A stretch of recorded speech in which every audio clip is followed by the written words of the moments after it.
மலையானே போற்றி போற்றி, கைலை மலையானே போற்றி போற்றி. எல்லாம் வல்ல கைலை மலையானின் திருவருளால் அமைய பெற்றுள்ள இந்த அறக்கட்டளையிலே கைலை மலையானே தலைவனாக இருந்து நடத்தி கொண்டிருக்கின்ற இந்த அறக்கட்டளையிலே பல்வேறு அறிவு சார்ந்த வகுப்புகளையும் மக்களுக்கு ஒரு எழுச்சியையும் புத்துணர்ச்சியையும் ஊட்டுகின்ற சைவ பணிகளையும் நாம் செய்து வருகின்றோம். அப்படி நாம் செய்கின்ற ஒரு முக்கியமான பணியில் ஒன்று இந்த சைவ சித்தாந்தம் என்று சொல்லக்கூடிய முதல் முழு உண்மையை எல்லா உயிர்களுக்கும் அறிவிக்க வேண்டும் என்ற நோக்கத்திலே ஒரு எளிமையான ஒரு நூலை நாம் உருவாக்கி யார் வேண்டுமானாலும் இதை முதல் முறை படிக்கும் பொழுதே சைவ சித்தாந்தத்தை கற்றுக்கொண்டு விடலாம் என்கின்ற அளவிலே எளிமையாக செய்து, அது மட்டும் போதாது, அதற்கு அடுத்ததாக ஐயா ஆனந்தராசன் அவர்களின் நூலையும் நாம் படித்து கொண்டிருக்கின்றோம். வருங்காலங்களிலே 14 சாத்திர நூல்களிலே இருக்கின்ற மற்ற நூல்கள் சிவஞான சித்தியார், சிவஞான போதம், திருவருட்பயன், உண்மை விளக்கம், அவை அனைத்தையும் நாம் சிந்திக்க இருக்கின்றோம். அந்த வரிசையிலே நாம் இப்போது பார்த்து கொண்டிருப்பது சித்தாந்த விளக்கம் வினா விடை இந்த நூல். இந்த நூலின் ஆசிரியர் ஆனந்தராசன் ஐயா. இந்த நூல் திருவாவடுதுறை ஆதீனத்தால் பதிப்பிடப்பட்டிருக்கின்றது. இதே நூல் மலேசியாவிலே சித்தாந்த விளக்கம் இது கைலாஷ் பிரிண்டர்ஸ் என்று சொல்லக்கூடிய சென்னையிலே இருக்கின்ற சைவ நூல் அறக்கட்டளை அவர்களும் இதை வெளியிட்டிருக்கிறார்கள். உள்ள இருக்கிற கண்டென்ட் சேம், பக்கம் நம்பர் மட்டும் மாறும். இதில் 204 கேள்விகளும் ஒரு கேள்விக்கும் ஆசிரியர் எப்படி பதிலளிக்கிறார் அப்படிங்கிறது தான் நம்ம பார்த்துக்கிட்டு வரோம். இந்த அடிப்படையில் நாம் இதுவரையில் சுமார் 172 என்று நினைக்கின்றேன், 172 கேள்விகளை நாம் சிந்தித்து விட்டோம். 204 நமக்கு இன்னும் இருப்பது 32 கேள்விகள் இருக்கின்றன, கேள்வி பதில்கள். ஸோ வகுப்புக்குள் நாம் செல்வோம். அனைத்து மாணவர்களுக்கும் ஒரு தாழ்மையான வேண்டுகோள், இந்த அட்டெண்டன்ஸ் என்பது சண்முக வடிவ அம்மாவுக்காகவோ கைலை துரைசாமி அம்மாவுக்கு ஐயாவுக்காகவோ நீங்கள் கொடுப்பது இல்லை. நீங்கள் எதை எப்படி கொடுத்தாலும் எழுதும் கீழ்கணக்கு இந்நம்பர் ஈசனே. நீங்கள் படிக்கணும், வகுப்புக்கெல்லாம் வரணும், நிறைய படிக்கணும், நல்லா படிக்கணும், இந்த ஞானத்தை எடுத்து சென்று சேர்க்க வேண்டும் என்ற நோக்கத்தில் தான் இது நாம் இந்த வகுப்பையே நடத்துகின்றோம் இலவசமாக. அதிலே உங்களுக்கு ஒரு அட்டெண்டன்ஸ் வேணும், அதில் ஒரு 80% வேணும் அப்படின்னு சொல்கிறதெல்லாம் நீங்கள் நல்லா இதை படிக்கணுங்கிறதுக்கு தானே தவிர நாங்கள் ஏமாற்றப்பட வேண்டும் என்பதற்காக அல்ல, உங்களை துன்புறுத்துவதற்காக அல்ல. ஆக சில மாணவர்கள் அட்டெண்டன்ஸ் போட்டுட்டு போயிடுறதும், சில மாணவர்கள் வேற ஒருத்தட்ட சொல்லி அட்டெண்டன்ஸ் போட சொல்கிறதும், சில மாணவர்கள் லேட்டாக வந்துட்டு அட்டெண்டன்ஸ் போட்டுட்டு நான் அட்டெண்டன்ஸ் போட்டிருந்தேன் அப்படின்னு சொல்கிறதும், சில மாணவர்கள் இப்படி சின்ன சின்ன இந்த ஷார்ட்கட்டுன்னு சொல்லுவாங்கள்ல, குறுக்கு வழிகள், ஏமாற்று வழிகள், அதையெல்லாம் செய்ய வேண்டாம். நீங்கள் செய்ய மாட்டீங்க நான் நம்புகிறேன். இருந்தாலும் அந்த எண்ணமே உங்களுக்கு வந்து விடக்கூடாது. என்ன அட்டன் பண்ணால் அட்டெண்டன்ஸ், அட்டன் பண்ணலைன்னா அட்டெண்டன்ஸ் இல்லை. இந்த வகுப்பை முழுவதும் நம்மளால் கேட்க முடியல அப்படின்னா அன்றைக்கி ஆப்சென்ட் ஆகிட்டு போகிறோம், அவ்வளோதானே. அது அட்டெண்டன்ஸ் பதிவு செய்யும் பொழுது உங்களுடைய அந்த SSTT நம்பர் வேணும். அது SSTT B2 122 இப்போ யாரோ பதிஞ்சிருக்காங்க, முருகேஸ்வரி, அதுபோல் நீங்கள் பதிவிடணும். ஒரு முறை மட்டும் பதிவிடணும். இப்போ பதிவு செஞ்சுருக்கிறோம், அம்மா பார்த்தாங்களோ பார்க்கலையோ அப்படின்னு இன்னொரு தடவை முருகேஸ்வரி, இன்னொரு தடவை முருகேஸ்வரின்னா அப்புறம் மொத்தம் எத்தனை பேருன்னு கவுண்ட் பண்ணும்போது எரர் வரும். இதை டேலி பண்ணுறதுக்கு 4 ஆசிரியர்கள் ஒர்க் பண்ணுறாங்க. வேறு ஊரில் இருந்து 4 பேர் இந்த அட்டெண்டன்ஸ் எடுத்து 4 பேரும் தனித்தனியாக மார்க் பண்ணி கிளாஸ் முடிஞ்ச பின்னாடி 4 பேரும் பேசி நீங்கள் 120 போட்டிருக்கீங்களா, நீங்கள் போட்டிருக்கீங்களான்னு பார்த்து அட்டெண்டன்ஸ் போடுறாங்க. சில மாணவர்கள் குறுக்கு புத்தியால் ஏமாற்றும் வேலையை செய்வதால் பல ஆசிரியர்களுக்கு இது ஒரு இடையூறாக இருக்கிறது. அந்த ஆசிரியர்கள் மனம் எந்த அளவுக்கு புண்படுங்கிறத நீங்கள் பாருங்கள். இந்த மாதிரி பண்ணுறாங்களே அப்படின்னு நொந்து போய் 4 ஆசிரியர்கள் உங்களுக்கு அட்டெண்டன்ஸ் போடுறாங்க. அதுக்கப்புறமும் ஒரு மாணவர் போன வகுப்பில் போட்ட அட்டெண்டன்ஸை ஸ்க்ரீன்ஷாட்டை காமிச்சு எனக்கு இந்த வகுப்பில் அட்டெண்டன்ஸ் போடுங்கன்னு கேட்டால் இதெல்லாம் எந்த உலகத்துக்கு பொருந்தும்? அது சித்தாந்த மாணவர்களுக்கு அது நிச்சயமாக பொருந்தாது. எந்த ஒரு குறுக்கு வழியையும் நீங்கள் கையாள வேண்டாம். என்னை ஈஸியாக ஏமாற்றி விடலாம். என்னை ஏமாற்றுவதற்கு நீங்கள் சிரமப்பட வேண்டிய அவசியமே இல்லை. நம்முடைய அட்டெண்டன்ஸை ஏமாற்றி விடலாம், நம்முடைய சண்முக வடிவம் அட்டெண்டன்ஸ் போடுறவங்களை ஏமாற்றி விடலாம். சிவபெருமானை ஏமாற்ற முடியாது, உங்களுடைய மனசாட்சியை ஏமாற்ற முடியாது. அது இரண்டிற்கும் நீங்கள் வேறுபாடு இல்லாமல் அதோட ஒத்து அட்டெண்டன்ஸ் போடுமாறு கேட்டுக்கொள்கின்றேன். நன்றி. வகுப்புக்குள் செல்வோம். 173 மூல கண்மம் என்று கூறப்படுவது யாது? கண்மம் அப்படின்னு நம்ம படிச்சிருக்கோம். கண்மம் என்றால் இரு வினைகளின் தொகுப்பு. நாம் செய்கின்ற செயல் மனதாலும் பேச்சாலும் செயலாலும் நாம் செய்கின்றவை ஒன்று தீமையாக இருக்கும், தீவினையாக, அல்லது நல்வினையாக இருக்கும். இந்த நல்வினை என்பது நமக்கு புண்ணியமாக பதியப்பட்டு இன்பமாக பின்னால் வரும். தீவினை செய்தது பாவமாக பதியப்பட்டு துன்பமாக பின்னாடி வரும். இதுதான் உலகம். இதைத்தான் நம்ம கண்மம், கண்ம மலம் அப்படிலாம் நம்ம சொல்றோம். இப்போ நம்ம அனுபவிக்கிற கண்மம் பிராரத்த கண்மம் இருக்கு. அதுல இருந்து கொஞ்சத்தை எடுத்து, ஏன்னா பல பிறவிகள் நம்ம கடந்து வந்திருக்கோம். பல கோடி பிறவிகள் கடந்து வந்திருக்கோம். பல பிறவிகள் 84 லட்சம் யோனி பேதங்கள்ல மாத்தி மாத்தி பிறந்திருக்கும். 84 லட்சத்தையும் வரிசையா அனுபவிக்கணும்னு எங்கேயும் கிடையாது. 84 லட்சத்தை ஸ்கிப் பண்ணியும் வரலாம். ஒரு யோனி பேதத்திலேயே பல முறை பிறக்கலாம் இல்லையா? அப்படி எப்படியோ காலம் ஓடி போயிடுச்சு. போன காலத்தை விடுங்க, மிகவோர் காலம் இனி இல்லை, மீதி இருக்கிற நாட்கள் எத்தனைன்னு தெரியல. இன்று வருமோ நாளை வருமோ, நல்லா தான் படுத்திருந்தாரு, காலையில் எழுந்திருக்கும் போது ஒன்றும் இல்லை அப்படிங்கிற மாதிரி பலருடைய கதையை நம்ம கேள்விப்படுறோம். பாத்ரூமுக்கு போனாரு, வெளியில் வரல அப்படிங்கிற மாதிரி கேள்விப்படுறோம். எங்கேயோ ஊருக்கு போனாங்க, இந்த 2 வீலரில் ஆக்சிடென்ட் ஆகிட்டாங்க அப்படி கேள்விப்படுறோம். அது இல்லை, சும்மா தான் வீட்டில் எல்லாம் நல்லா இருந்தாங்க, வெளிநாட்டிலேருந்து பாம்பு போட்டாங்க, அதனால அப்படி ஆயிடுச்சு என்று இப்போ நமக்கு மிடில் ஈஸ்ட் பகுதிகளில் எல்லாம் இன்று இரவு அவர்கள் தூங்கும் பொழுது இதுதான் கடைசி இரவா என்று கூட தெரியாமல் தூங்குகிறார்கள். ஏன்னா எப்போ யார் பாம்பு போடுவாங்க, அது நம்ம வீட்டில் விழுகுமான்னு தெரியாது. அப்படி ஒரு நிரந்தரமில்லாத இந்த வாழ்க்கை நிலையில்லை என்ற பாடத்தை மக்களுக்கு புகற்றத்துக்கு இதுவும் ஒரு வழி. அந்த அடிப்படையில் இதெல்லாம் இப்போ நம்ம பல பிறவிகளில் சேர்த்த கண்மம் தான் இப்போ நம்ம பேசுகிற கண்மம். மூல கண்மம் அப்படின்னு சொல்கிறோம்ல, முத ஃபஸ்ட்டு அப்போ என்ன கண்மம் இருந்துச்சு? இன்னும் பிறக்கவே இல்லை, நல்வினை செய்யலை, தீவினை செய்யலை, வினையே செய்யலை, 36 தத்துவங்கள் கூட்டப்படலை. அப்போ உயிர் என்ன வினை செஞ்சிருக்கும்? அந்த கண்மத்தை தான் நம்ம மூல கண்மம் என்று சொல்கிறோம். ஆசிரியர் என்ன சொல்றாருன்னு பார்க்கலாம். மூல கண்மம் என்று கூறப்படுவது யாது? மாணவருடைய கேள்வி. உலகிற் காணும் காரிய பொருள்கள் அனைத்தும் தமக்கு நேராய் அமைந்த வெவ்வேறு காரணங்களை உடையனவாகும். காரணம்தான் காரியமாகும். நெருப்பு இருந்தால் புகையும், புகை இருந்தால் நெருப்பு இருக்கும்.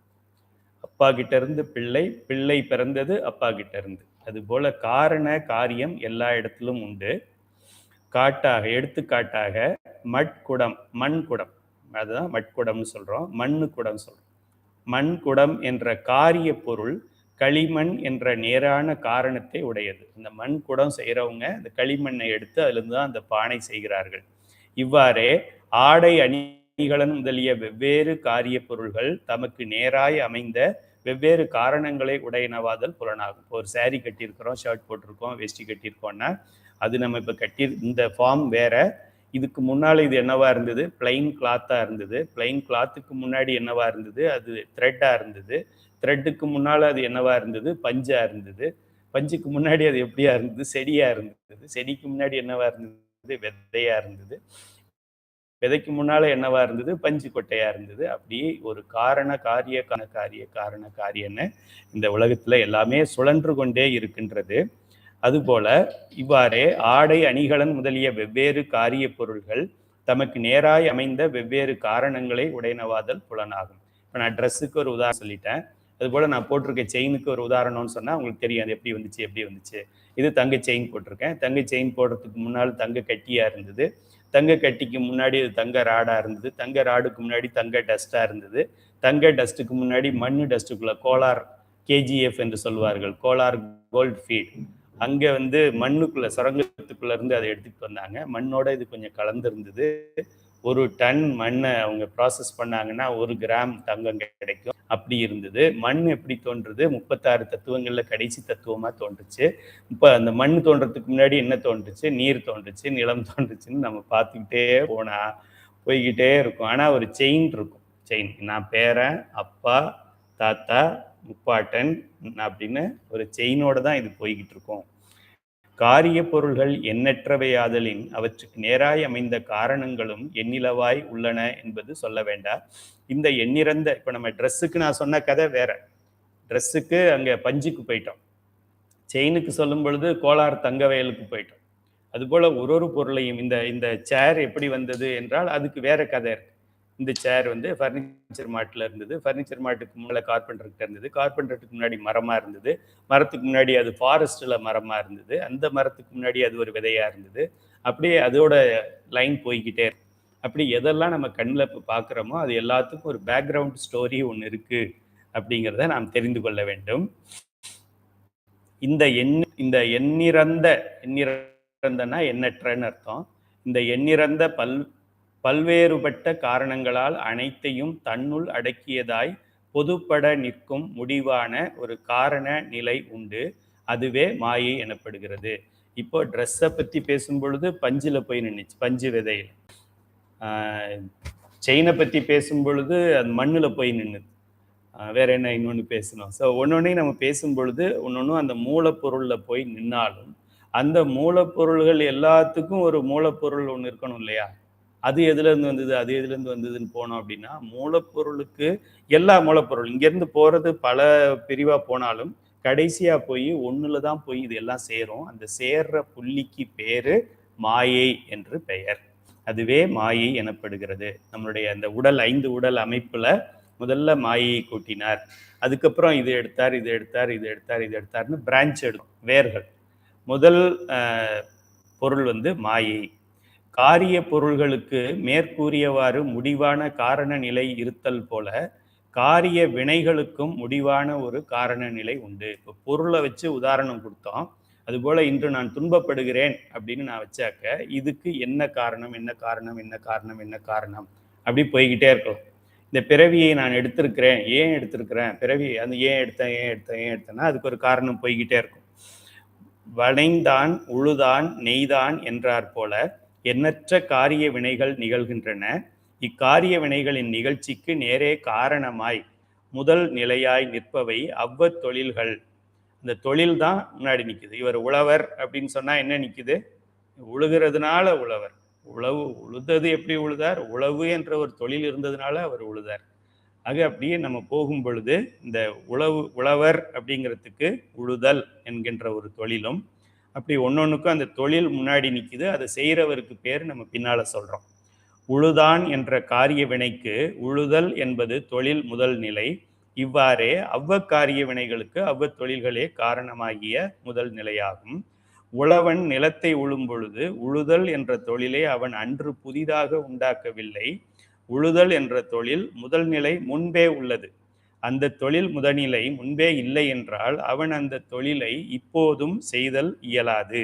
அத்தொழில் முதல்நிலை என்றும் இருப்பது ஆகலின் அதனை அவன் வேண்டிய நேரத்தில் வேண்டிய வகையில் செய்கிறான்.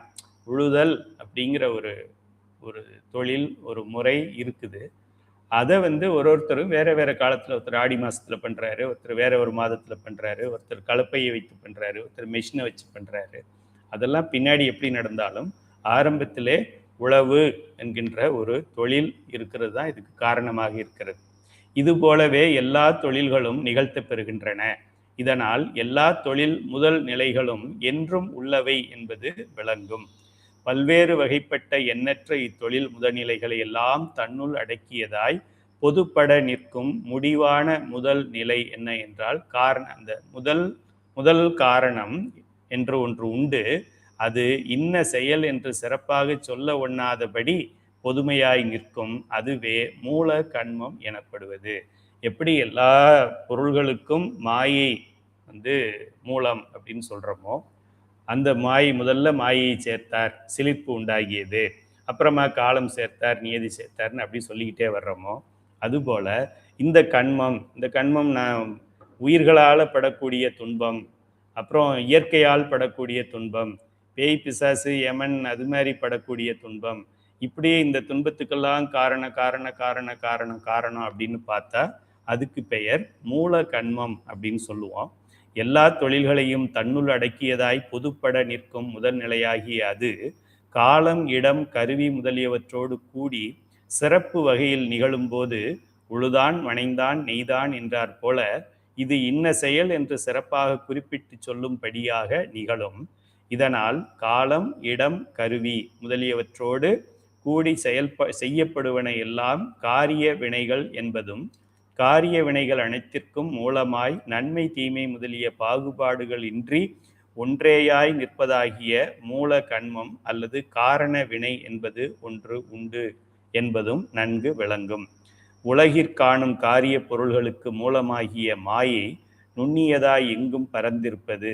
அவ்வாறே உலகிற்காணும் காரிய வினைகளுக்கு மூலமாகிய காரண வினை அல்லது மூல கண்மம் எங்கும் பரவி நிற்பது. கண்மம் எப்படி இந்த மாயை அப்படிங்கிறது அது அனாதி பொருள் படித்தோம். அதாவது பதி பசு பாசம் அனாதி. அந்த பாசத்தில் ஆணவம் கண்மம் மாயை அனாதி.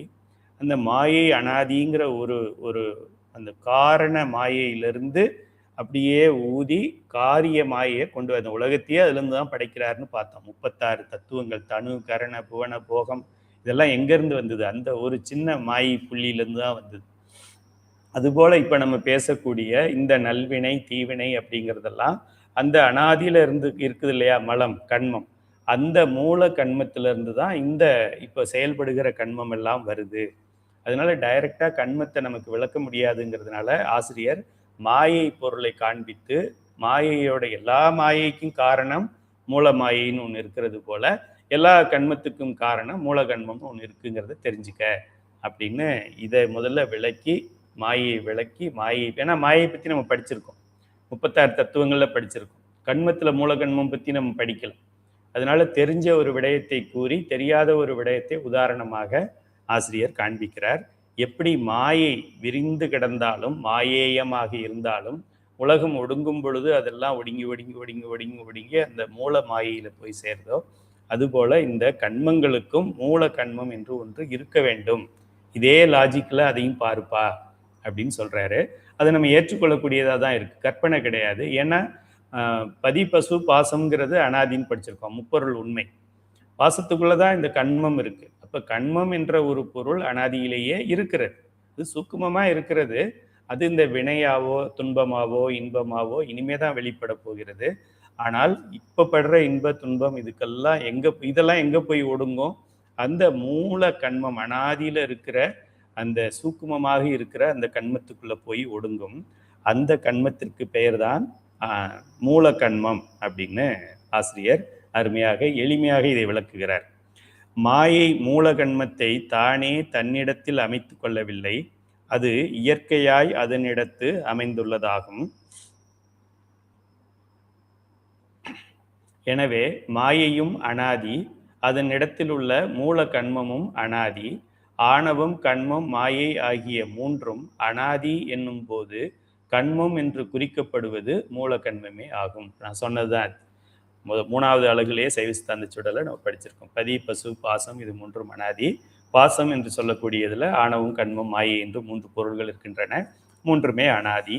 அந்த அனாதியில இருக்கிற கண்மத்துக்கு இன்னொரு பெயர் அனாதி கண்மம்னு சொல்றதுக்கு பதிலாக மூல கண்மம்னு சொல்றோம். ரொம்ப சிம்பிளான ஒரு இதுதான், ஆசிரியர் ரொம்ப விளக்கமாக விளக்கியிருக்கிறாரு, அதுவும் நல்லது தான் நமக்கு. 174 மூல கண்மமும் காரிய கண்மமும்.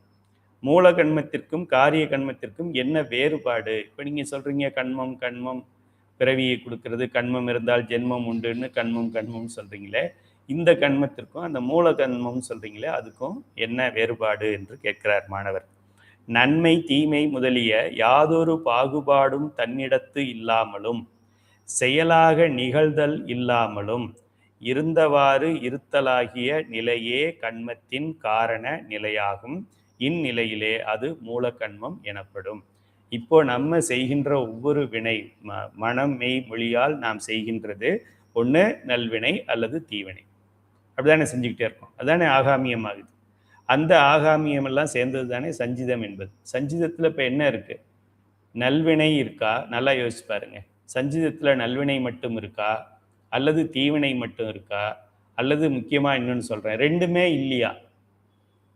ரெண்டுமே இல்லாத சஞ்சிதம் இருக்க முடியுமா? இருக்க முடியாது. ஆக ரெண்டுமே நமக்கு, இந்த நல்வினை தீவினைங்கிறது அடுத்தடுத்த பிறவிகளில் தான் வருகிறது. அதுக்கு முன்னால் அது இருந்த ஒரு நிலைக்கு பெயர் என்ன? விர்ஜின்னு சொல்லுவாங்க, ரா மெட்டீரியல்னு சொல்லுவாங்க, சமைக்காத ஒரு அரிசி சொல்லுவாங்க. அதுக்கப்புறம் தான் அது ஃப்ரைட் ரைஸ் பிரியாணி ரைஸ்ன்னு ஆகிறது. சமைக்காத ஒரு அரிசி. அதுபோல் இந்த கண்மம் சமைக்காத கண்மமாக மூல கண்மமாக அது இருக்கிறது. அதைத்தான் மூல கண்மம் நம்ம சொல்கிறோம். பின் உயிர்கள் மாயா காரியங்களை கருவியாக கொண்டு நிகழ்த்துகிற போது கண்மம் அசைவற்ற தன் காரண நிலையின் நீங்கி செயல் நிலைக்கு வருகிறது. அது சும்மா கிடந்த கண்மத்தை நம்ம தான் வாயாலையும் மனதாலையும் வாயாலையும் செயலாலையும் கண்மத்தை முதல்ல இயக்க ஆரம்பிக்கிறது நம்ம தான் இயக்கிறோம். நம்ம ஏன்னா மாயை கொடுத்ததுனால நம்ம ஏற்கனவே சொல்லியிருக்கிறோம், ஆணவம் ஏற்கனவே பற்றி இருந்தது, இறைவன் மாயை கண்மத்தை சேர்க்கிறார் அப்படின்னு சொல்லி அந்த மாயையை சேர்த்த உடனே தனு கரண புவன போகம் வந்த உடனே இந்த உலகத்தை அனுபவிக்கணும்னு எண்ணம் வந்துருச்சு. எண்ணம் வந்ததுல இருந்து எண்ணத்தை நம்ம மனத்திலையும் வினை சேர்க்கிறோம்ல, இதை அனுபவிக்க வேண்டும் அப்படின்னு நினைச்ச உடனேயே சூக்கும உடலுக்கு முன்னாடியே நமக்கு கண்மம் ஸ்டார்ட் ஆயிடுச்சு. சூக்கும உடலுக்கு முன்னாலேயே ஆணவ மல மறைப்பு உயிர்களுக்கு வேற வேற மாதிரி இருந்தது. இந்த இந்த ஆசைகள் காலம் நியதி கலை வித்தை இதெல்லாம் கூடின உடனே அந்த புருடன் உணர்ச்சி ஒரு ஆன்மாக்களுக்கும் வேறு வேறாக இருந்தது. அங்கேயே டிஃபரன்ஸ் ஸ்டார்ட் ஆயிடுச்சு. அதுக்கப்புறம் ராஜசம் தாமசம் சாத்வீகம் சேர்ந்த பிறகு இன்னும் அந்த வேற்றுமை அதிகரிச்சிருச்சு. அந்த வேற்றுமையோடு சேர்ந்து இந்த பிரகிருதிக்கு கீழே வர்ற தத்துவங்கள் எல்லாம் வரும்போது இன்னும் வேற்றுமைகள் அதிகமாகுது. அந்த கரணங்கள் சேரும்போது இன்னும் வேற்றுமை அதிகமாகுது. தன்மாத்திரைகள் சேரும்போது இன்னும் வேற்றுமை அதிகமாகுது. அப்போ ஒன்னா இருந்தது இப்படியே இப்போ 10,000 பிரிஞ்சு நிற்கிது. சரிப்பா உடலை எடுத்துக்க அப்படின்னு நம்ம சொல்லும் பொழுது 84 லட்சத்துல அந்த ஆசைக்கும் அந்த உணர்வுக்கும் அந்த வேகத்துக்கும் தகுந்தாற்போல் அந்தந்த உடல் அமைக்கப்படுகிறது, தூள உடல் அமைகிறது. ஆக இதுல இந்த மாயா காரியங்களின் வழியே அது காரியப்பட்டு நல்லதும் தீயதும் என பாகுபட்டு ஆகாமியம் என்றும் சஞ்சிதம் என்றும் பிராரத்தம் என்றும் பெயர் பெற்று தோற்றம் நிலை அழிவு என்பவற்றை எய்தி காரிய வினையாகிறது. இந்த வினை நம்ம செய்யும் பொழுது கூடுது, அப்புறம் நம்ம செய்யும் பொழுது அது கூடுகிறது. அதுதான் நம்ம என்ன சொல்றோம், தோற்றம் நிலை, அது நிலை பெற்று நிற்கிறது, அப்புறம் அழிவு அப்படிதெல்லாம் சந்திச்சு படைத்தல் காத்தல் அழித்தல்னு சொல்றோமே, அது போல அந்த கண்மமும் படைத்தல் காத்தல் அழிதலுக்கு உட்பட்டு எய்தி காரிய வினையாகிறது. சேக்கிழார் பெருமான் ஆன்மாக்களின் நிலையை குறிப்பிடும் போது ஆணவம் கண்மம் மாயை என்னும் 3 கற்களில் நல்வினை தீவினை என்னும் 2 கயிறுகளால் பிணிக்கப்பட்டு பிறவி கடலில் தள்ளப்பட்டுள்ளன என்று கருத்துப்பட, இந்த உயிர்கள் எப்படி கிடக்குதாம், ஆணவம் கண்மம் மாயை என்னும் 3 கற்கள். அப்பர் சுவாமிக்காவது ஒரே ஒரு கல், கற்றுணை பூட்டியோர் கடலில் பாய்ச்சினும் நற்றுணையாவது நமசிவாயவே. ஒரு கல்லுல கட்டல, 3 கல்லுல நம்ம கட்டப்பட்டிருக்குது. இந்த உயிர் உடலை நினைக்காதீங்க, கைலை துரைசாமின்னு நினைக்காதீங்க, கைலை துரைசாமியோடைய உயிர், அந்த உயிர் ஆணவம் கண்மம் மாயை என்ற கயிறில் கட்டப்பட்டிருக்கிறது. எப்படி சமணர்கள் அப்பர் பெருமான கைத்துல கட்டினாங்களோ அதுபோல நம்முடைய உயிரும் அந்த ஆணவம் கண்மம் மாயை என்ற 3 கல்லில் கட்டப்பட்டு எப்படி கட்டியிருக்கிறாங்க, நல்வினை தீவினை என்னும் 2 கயிறுகளால் பிணிக்கப்பட்டு. அப்ப சிவபுராணத்துல வரும்னு நினைக்கிறேன், நல்வினை தீவினை என்னும் 2 கயிறுகள் அருக அப்படின்னு ஏதாவது திருவாசகத்துல ஒரு வரி வரும். வேற பாடல் நினைக்கிறேன், அருங்கயிற்றால் கட்டி அருங்கயிற்றால் கட்டி அப்படின்னு வரும். நல்வினை தீவினை என்னும் 2 கயிறுகளால் பிணிக்கப்பட்டு பிறவி கடலில் தள்ளப்பட்டுள்ளன. அப்பர் சுவாமியை கட்டினது மாதிரி அப்பர் சுவாமியை ஒரு கல்லுல கட்டியிருந்தாங்க, நம்மளையும் ஒரு கல்லுன்னு வச்சுக்கோங்க. அந்த கல்லு ஆணவம் கண்மம் மாயை ஆகியது. அந்த அவர் கட்டியிருந்த கயிறு என்ன அப்படின்னா அந்த நல்வினை தீவினைங்கிறது. அந்த கடல் என்னன்னா பிறவி கடல், அதுல நம்ம தள்ளப்பட்டுள்ளனங்கிற கருத்தை அதுக்காக இருவினை பாசம் மும்மலக்கல் ஆர்த்தலின் வரு பவக்கடலில் வீழ் ஆன்மார்கள். பவக்கடல்னா திரும்ப திரும்ப பிறவியை எடுக்கின்ற கடல், அதுல விழுகின்றது இந்த ஆன்மாக்கள்னு பெரிய புராணத்தில் 1394வது பாடல் என்று நினைக்கிறேன், குறித்து கொள்ளுங்கள். அப்புறமா நீங்க அதை வீட்டில் படிக்கலாம், பெரிய புராணம் புக் எடுத்து படிச்சு பாருங்க என்று உருவகப்படுத்தி கூறியுள்ளார். அப்புறம் இவர் சேக்கிழார் பெருமான் இப்படி சொல்லியிருக்கிறார், வினைகள் இருவினை பாசம் மும்மலக்கல் ஆர்த்தலின் வரு பவக்கடலில் வீழ் ஆன்மாக்கள். அதனால் கட்டப்பட்டு இந்த பிறவி கடல்ல தள்ளப்பட்டு கிடக்கின்றோம் அப்படின்னு சொல்லி இது இருக்கு. இங்கே மூல கண்மம் ஒரு கல்லாக சொல்லப்பட்டுள்ளது, காரிய கண்மம் கயிறாக சொல்லப்பட்டுள்ளது.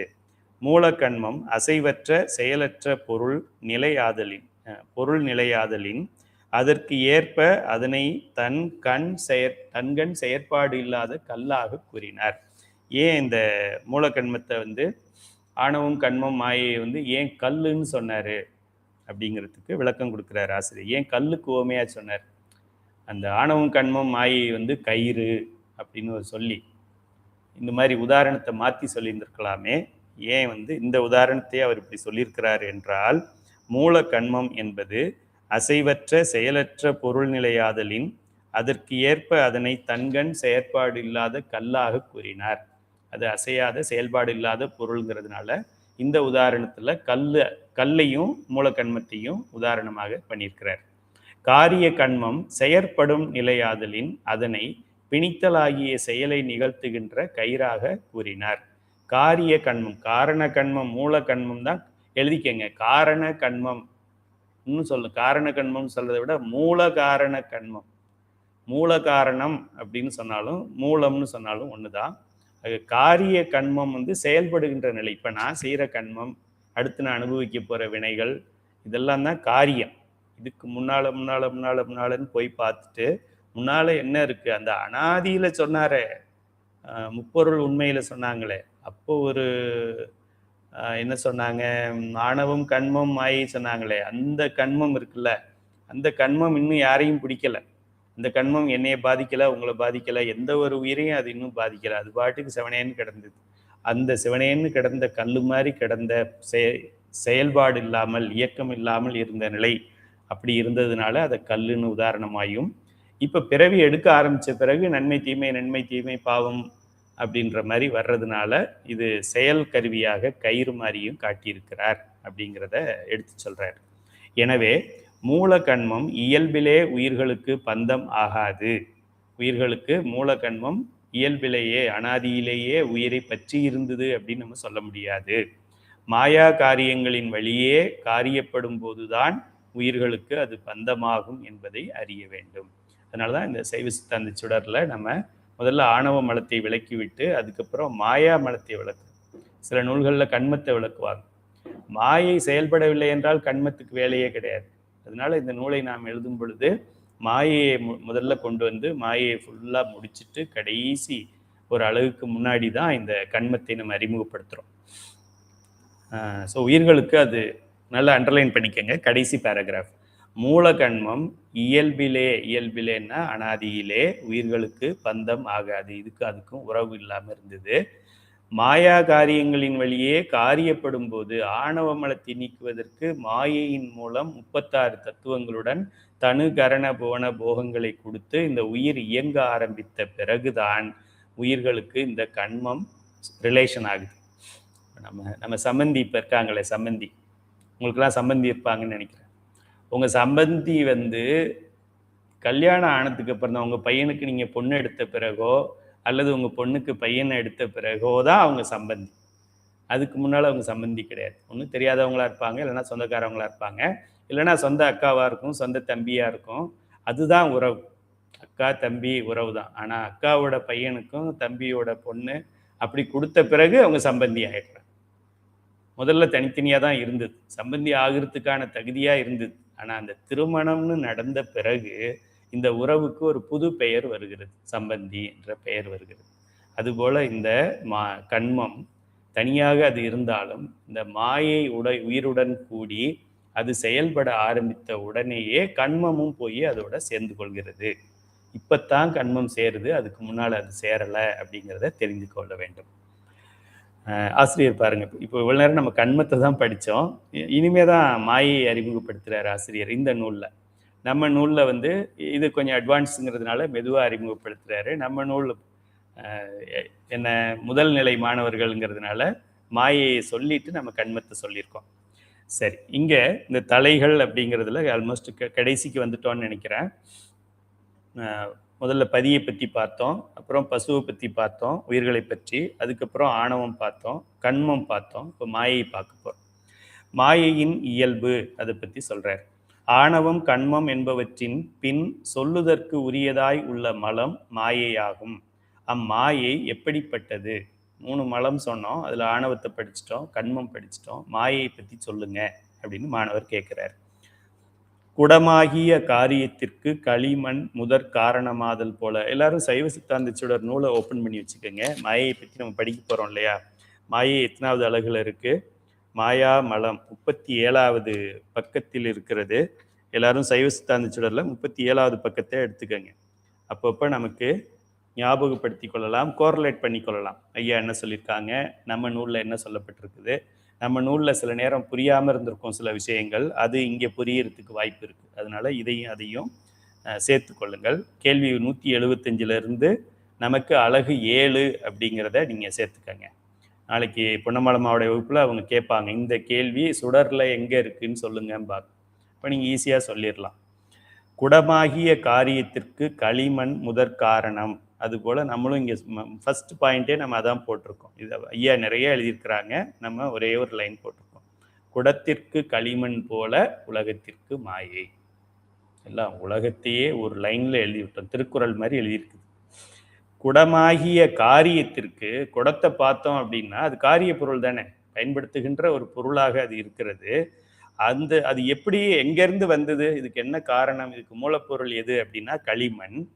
குடமாகிய காரியத்திற்கு களிமண் முதற் காரணமாதல் போல உலகமாகிய காரியத்திற்கு மூலப்பொருளாயிருப்பது மாயை என்பதை முன்பு விளக்கி இருக்கிறோம் அப்படின்னும் சொல்லிட்டாங்க. ஸோ அதுதான் நம்ம பாயிண்ட்ல ஃபர்ஸ்ட் பாயிண்ட்டு. குடத்திற்கு களிமண் போல உலகத்திற்கு மாயை. அதுக்குள்ளே முடிஞ்சு போச்சு. குடத்திற்கு களிமண் போலன்னா குடமாகிய காரிய பொருளுக்கு களிமண்ணாகிய காரண பொருள் போல உலகமாகிய காரிய பொருளுக்கு மாயை என்பது காரண பொருள். அவ்வளோ எழுதாம சுருக்கமா எழுதியிருக்கிறோம் நம்ம.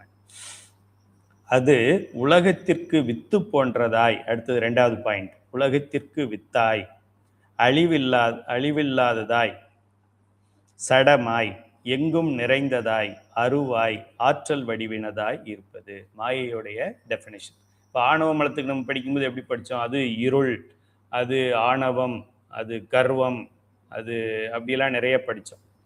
இங்கே மாயையுடைய இலக்கணங்களை நம்ம படிக்கும் பொழுது உலகத்திற்கு வித்தாய். இப்போ நம்ம பார்க்குற உலகம் மாயேயம், மாயையால் இறைவன் ஊதி ஊதி 36 தத்துவங்களை கொண்டு வந்து கடைசியாக அந்த பஞ்சபூதத்தை சேர்த்துருக்காரு. நம்ம பார்க்குற உலகன்றது இந்த பஞ்சபூதம் தான்.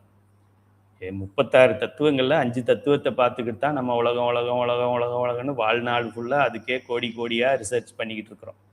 இன்னும் 36ல் 5 தான் இது, இன்னும் 31 மேலே இருக்குது. அந்த ஆராய்ச்சி எப்போ பண்ண போகிறோன்னு தெரியல. இந்த உலகத்திலேயே எத்தனை கோள்கள் இருக்குன்னு யாருக்கும் தெரியாது, எத்தனை சூரியன் இருக்குன்னு யாருக்கும் தெரியாது, எத்தனை நட்சத்திரம் இருக்குன்னு யாருக்கும் தெரியாது, எல்லா நட்சத்திரமும் இருக்குமா இருக்காதா யாருக்கும் தெரியாது, நட்சத்திரங்கள் கூடுமா குறையுமா அது யாருக்கும் தெரியாது, இந்த ஆகாயம் எவ்வளோ உயரம் இருக்குது அப்படின்னு யாருக்கும் தெரியாது, ஒரு நட்சத்திரத்துக்கு ஒரு நட்சத்திரத்துக்கும் இடைப்பட்ட தூரம் தொடர்ந்து ஒரே மாதிரி இருக்குமா அது தெரியாது. ஒன்றும் தெரியாத மண்ணுகளாக இருந்துக்கிட்டு சிவபெருமான் இல்லை அப்படின்னு சொல்ற அளவுக்கு தான் நம்மளுடைய நிலை இருக்கிறது. கடவுள் இல்லை, கடவுள் இல்லை, கடவுள் இல்லை. இதுதான் நம்ம பெற்றிருக்கிற பெரிய ஞானம். கடந்த 50-60 ஆண்டுகளிலே தமிழ்நாட்டிலே நாம் பெற்றிருக்கின்ற ஞானம், கடவுள் இல்லை, அதுவும் இந்து கடவுள் சத்தியமாக இல்லை, பிராமிஸா இல்லை. மற்றதாவது காசு கொடுக்குது, ஓட்டு கொடுக்குது. இந்து கடவுள்கள் சத்தியமாக இல்லை. ஏனென்றால் இது ஒரு மண்ணு பக்தர்கள். மாலையை போடுவாங்க, பட்டை போடுவாங்க, கொட்டை போடுவாங்க, காவடி எடுப்பாங்க, இருமுடி கட்டுவாங்க. கடைசியாக கடவுள் இல்லைன்னு எவன் சொன்னானோ அவனுக்கு ஓட்டு போடுவாங்க. அதனால இவங்களை பற்றி கவலைப்பட வேண்டிய அவசியம் இல்லை. கடைசியாக நாய் குறைக்கிறத பற்றி நம்ம கவலைப்பட வேண்டாம். கையில் பிஸ்கட் மட்டும் இருந்துச்சுன்னு வச்சுங்களேன், குறைக்கிற நாயை பற்றி நீ பாட்டுக்கு ரைட் ராயலாக போய்கிட்டே இருக்கலாம். எந்த நாய் ஓங்குதோ உடனே 2 பிஸ்கெட்டு போட்டு அது பாட்டுக்கு அது வேலையை பார்த்துக்கிட்டோம். எந்த நாயாவது பிஸ்கட் எடுக்காமல் திரும்ப குறைக்குமா? குறைக்காது. அதனால எலெக்ஷன் டைமில் ஒரு 5000 ரூபாயை கொடுத்தோம் அப்படின்னா இந்த நாய்கள் எல்லாம் அந்த பிஸ்கெட்டை சாப்பிட்டுட்டு எலும்பு துண்டை சாப்பிட்டுட்டு நமக்கு ஓட்டு போடும். நம்ம பண்ணுறதை பண்ணிக்கிட்டே இருப்போம். அப்படிங்கிறது போல இந்த உலகத்திற்கு வித்தாய், அழிவில்லாததாய். மாயைக்கு அழிவில்லைல்ல, அதெல்லாம் உங்களுக்கு தெரியும். ஏன் அது அழிவில்லை? அது அனாதி பொருள், அதனால அழிவில்லை. சடமாய். ஏன் சடம்னு சொல்கிறோம்? அது இயங்காது, ஒரு இடத்துலேருந்து இன்னொரு இடத்துக்கு அதுவே போகாது, யாராவது ஒருத்தர் போக வைக்கணும். அதுக்கு அறிவு கிடையாது. இப்போ நம்ம செய்கிறது சரியா தவறா, இந்த மக்களை மயக்கத்தில் வச்சிருக்கிறோமே அப்படிங்கிறதே அதுக்கு தெரியாது. ஏன்னா அறிவு இருக்கணும்ல. உயிர் இருந்து அறிவு இருந்து இப்பவே எனக்கு சிவபெருமான தெரியல, உயிரும் இல்லாத, அறிவும் இல்லாத ஆணவம், கண்மம், மாயை ஆகிய 3 சட பொருள்களுக்கும் என்ன தெரியும் சொல்லுங்க? அதுதான் மாயைங்கிறதே அதுக்கு தெரியாது. அதுதான் கண்மம்ங்கிறது அதுக்கு தெரியாது. இதுதான் ஆணவ மலம்ங்கிறது அதுக்கு ஆணவ மலத்துக்கு தான் ஆணவ மலம் என்றும், தான் இப்படி ஒரு கொடிய செயலை செய்திருக்கிறோம் என்றும் தெரியாது. ஒருவேளை ஆணவ மலத்துக்கு இந்த உயிருடைய அறிவு விளங்காமல் இருக்கிறதுக்கு நான் தான் காரணம்னு என்னைக்காவது ஆணவ மலத்துக்கு தெரிஞ்சா அது தற்கொலை பண்ணிக்கும். சத்தியமா சொல்றேன், சிவபெருமான் மேல சத்தியமா சொல்றேன். என்னைக்காவது ஆணவ மலத்துக்கு உயிரை இப்படி துன்புறுத்துகிறோமே அப்படிங்கிறதுக்கு அது தெரிஞ்சுது, தெரிய வச்சிட்டோம் அப்படின்னா சூசைட் பண்ணி இந்த பிரபஞ்சத்துல இருந்தே விலகி போயிடும். நம்ம தான் நமக்கு திருமுறைகள்னா வேத நூல் எதுன்னு தெரியாது, நம்மளுடைய புனித நூலை நம்ம பார்த்தது கிடையாது, தினமும் 5 முறை அதை படிக்கிறது கிடையாது, பதி பசு பாசம்னா என்னன்னு தெரியாது, என்ன வாழ்க்கையோ நம்ம வாழ்ந்து கொண்டிருக்கின்றோம். ஆனா இந்த ஆணவம் மட்டும் இவ்வளோ இவ்வளோ கொடுமைக்காரனா அப்படிங்கிறது அதுக்கு தெரிஞ்சா ஒரு செகண்ட்ல நம்மளை விட்டு விலகிடும், தானே விலகிவிடும். சிவபெருமான் விளக்க வேண்டிய அவசியம். அது ஏன் விலகலை? அதுக்கு தெரியலை, அதனால விலகலை. தெரியாத பொருள்கள் ஒரு காரியத்தை செய்ய மாட்டேங்குது. நமக்கு நமச்சிவாய சொல்லணும்னு தெரியும், சொல்ல மாட்டோமே, சொல்ல மாட்டோம். நமச்சிவாயத்தை 1,00,000 முறை எழுதணும்னு தெரியும், எழுத மாட்டோமே, எழுதவே மாட்டோமே. திருமுறைகளை தினந்தோறும் படிக்கணும்னு தெரியும், நோ நோ நோ, படிக்க மாட்டோமே, படிக்க மாட்டோம். பதி பசு பாசத்தை தெளிவாக தெரிஞ்சுக்கணும், ஒரு நாளைக்கு 1 மணி நேரமாவது பதி பசு பாசத்தை பற்றி படிக்கணும் அப்படின்னு தெரியும், படிக்க மாட்டோமே, படிக்க மாட்டோம். இதுதான் அந்த ஆணவ ஜடத்துக்கும் நமக்கும் இருக்கிற வேறுபாடு. அதுக்கு அறிவு இல்லை, தெரியாது, அதனால பதி பசு பாசம் படிக்கிறது இல்லை. நமக்கு அறிவு இருக்கு, தெரியும், நம்ம படிக்கிறது இல்லை. அதுக்கு நமக்கு உண்டான வேறுபாடு. எங்கும் நிறைந்ததாய், ஏன் அப்படி சொல்றோம்? எங்கும் நிறைந்ததாய் என்றால் வியாபகம் என்று சொல்லுவோம். எல்லா இடத்துலையும் அது இருக்குது அப்படின்னு அர்த்தம். இப்போ நம்ம பஞ்சபூதங்கள் சொல்றோம், ஆகாயம்னு சொல்றோம், எல்லாமே ஆகாயத்துக்குள்ள தானே இருக்கு. அனைத்துமே ஆகாயத்துக்குள்ள தான் இருக்கு. அமெரிக்காவா இருக்கட்டும், அமெரிக்க அதிபர் டொனால்ட் ட்ரம்ப்பா இருக்கட்டும், இந்தியாவோட பிரைம் மினிஸ்டர் நரேந்திர மோடியா இருக்கட்டும், எல்லாம் அந்த மாயைக்குள்ள தான் இருக்கு. சூரியனா இருக்கட்டும், சூரியன்களா இருக்கட்டும், நட்சத்திரங்களா இருக்கட்டும், அண்டங்களா இருக்கட்டும், நரகமாக இருக்கட்டும், சொர்க்கமாக இருக்கட்டும், எல்லாமே அந்த ஆகாயம் என்கின்ற அந்த ஸ்பேஸ்க்குள்ள தான் அது அடங்கியிருக்கு. அப்போ அந்த மாயை என்பது எல்லாவற்றிற்கும் இடம் கொடுத்திருக்கு. மாயையில 36 தத்துவங்களை உருவாக்குனதுல ஒரு தத்துவத்துக்கு பேரு ஆகாயம். அதுக்குள்ளதான் எல்லாம் இருக்கு. நீங்களும் இருக்கிறீங்க, நானும் இருக்கிறேன், உயிர்களும் இப்ப அதுக்குள்ளதான் இருக்குது. அப்போ மாயை என்பது எங்கும் பரவி இருக்கு அப்படிங்கிறது நமக்கு தெரியுது. அது ஒன்றை வச்சே நம்ம புரிஞ்சுக்கலாம். மாயை பரவி இருந்தால் கண்மம் பரவி இருக்கும். மாயை ஏன் பரவுது? ஆணவம் பரவி இருக்கிறதுனால பரவி இருக்கு. ஆக ஒன்று புரிஞ்சுட்டா மற்ற ரெண்டையும் புரிஞ்சு கொள்ளலாம். ஆக இது எங்கும் நிறைந்தது மாயை என்பது. இது அருவாய் இருக்கிறது. அதுதான் ரொம்ப அந்த அணுன்னு சொல்றோம்ல, அணு, அந்த அணுவாக இருக்கிறது. இதுக்கு சரியான ஒரு வடிவத்தை நம்ம சொல்ல முடியாது. இது ஸ்கொயர் மாதிரி இருக்கும், ரெக்டாங்கிள் மாதிரி இருக்கும் அப்படின்னு இல்லாம அருவமாக இருக்கிறது, ஆற்றல் வடிவினதாக இருக்கிறது. அதனால சும்மா கிடக்குமானா கிடையாது, அது வைப்ரேட் ஆகுறது. வைப்ரேட்டர் மோடில் போட்டு வைக்கிறோம்ல மொபைலை, கால் வந்தது, நோட்டிஃபிகேஷன் வந்ததுன்னா வைப்ரேட் ஆகுது. அந்த வைப்ரேஷன் எனர்ஜியை அதுக்குள்ளேயே அடக்கி வச்சிருக்கு. அந்த எனர்ஜியை வச்சு தான் அது இதெல்லாம் இயக்குகிறது. ஸோ இதெல்லாம் மாயையோட இயல்புகள். காணப்படும் இந்த உலகம் முழுவதும் முடிவில் அருவமாக உள்ள ஓர் ஆற்றல் வடிவாக நிற்கக்கூடியதாகும். முடிவில் இப்போ இந்த உலகத்தில் இருக்கு, இந்த உலகம் ஒளிக்காலம் வரும் பொழுது, சங்காரம் பண்ணும் பொழுது இறைவன் எல்லாத்தையும் ஒடுக்கிக்கிட்டே வருவார். ஏற்கனவே படிச்சிருக்கோம், கொடையை விரிச்சோம், திரும்ப கொடையை சுருக்கும் பொழுது, விரியும் பொழுது எப்படி விரிஞ்சுதோ அதே போல் சுருங்கும் போது அப்படியே சுருங்கும்னு பார்த்தோம். சுருங்கி அந்த கொடை நம்ம பைக்குள்ள வச்சுக்கிற மாதிரி ஆயிடுறது போல இந்த உலகம் முழுவதும் ஒடுங்கி இந்த மாயைக்குள்ளே போய் உட்கார்ந்துரும் அப்படின்றத நம்ம பார்த்தோம். மேசை மீது சிறிது தண்ணீர் சிந்திவிட்டது என்று கொள்வோம். சில மணி நேரம் கழித்து பார்த்தால் சிந்திய நீர் அங்கே காணப்படாது. காணப்படாமைக்கு என்ன காரணம்? டேபிள்லையோ தரையிலையோ நமக்கு தண்ணி கொட்டிடுதுன்னு வச்சுக்கோங்க, கொஞ்சம் கொட்டிடுது தண்ணி. 1 மணி நேரம் கழித்து பார்த்தோன்னா அந்த தண்ணி அங்கே இருக்கிறது இல்லை, அது ஆவியாக மாறி காற்றில் கலந்துள்ளது என்பதுதான் உண்மை. தண்ணி அழிஞ்சிருச்சு, தண்ணி அழிஞ்சிருச்சு, தண்ணி அழிஞ்சிருச்சு இல்லை, தண்ணி தண்ணியாக அழிஞ்சு நீராவியாக போயிருக்கு. காத்தோட கலந்திருக்கு என்பதுதான் உண்மை. ஆக அது அழிந்து விடவில்லை. இவ்வாறு எல்லா பொருள்களும் அருவமாகி ஒரே வகையான ஆற்றல் வடிவத்தில் இருக்கக்கூடியவை என்று கொண்டு அவ்வாற்றல் உருவத்திற்குத்தான் மாயை என்ற பெயர் சைவத்தில் இடப்பட்டுள்ளது. தூளமாய் நின்ற காரிய பொருள்கள் படிமுறையாக ஒன்றை விட ஒன்று சூக்குமமாய் மாறிக்கொண்டு போகும் பொழுது முடிந்த சூக்கும நிலையே மாயை எனப்படுகிறது. இது எல்லாமே இந்த நம்மளுடைய சைவ சித்தாந்த சுடர்ல இருக்கு. அனைத்து பாயிண்ட்டுகளும் இதுல இருக்கு. கொஞ்சம் கூடுதலாகவும் சொல்லியிருக்கோம். உலகம் ஒடுங்குவதற்கும் மீண்டும் வருவதற்கும் இடமாய் உள்ளதால் இது மாயை என்றும் சொல்லப்படுது அப்படின்னு ஒரு கூடுதல் செய்தியை நம்ம கொடுத்துருக்கிறோம். ஆக தூளமாய் நின்ற காரிய பொருள்கள் படிமுறையாக ஒன்றை விட ஒன்று சூக்குமமாய் மாறிக்கொண்டு அப்படின்னா நமக்கு புரியாது. கொடையை சுருக்கிறத ஒரு உதாரணமா சொல்லலாம். அப்புறம் சைவ சித்தாந்த சுடர்ல இன்னொரு உதாரணம் கொடுத்துருக்கோம். வீடு சொல்லியிருக்கோம். ஒரு சாவி மட்டும் இருந்தா போறோம், அதை வச்சு நம்ம வீடே உண்டாக்கிடலாம். அப்புறம் அந்த வீட்டை பூட்டிட்டு போகும் பொழுது வீட்டை நம்ம தூக்கிக்கிட்டு போறது இல்லை, சாவியை மட்டும்தான் எடுத்துக்கிட்டு போறோம். அப்போ வீடுங்கிறது சாவிக்குள்ள இருக்கு, சுருங்கி இருக்கு.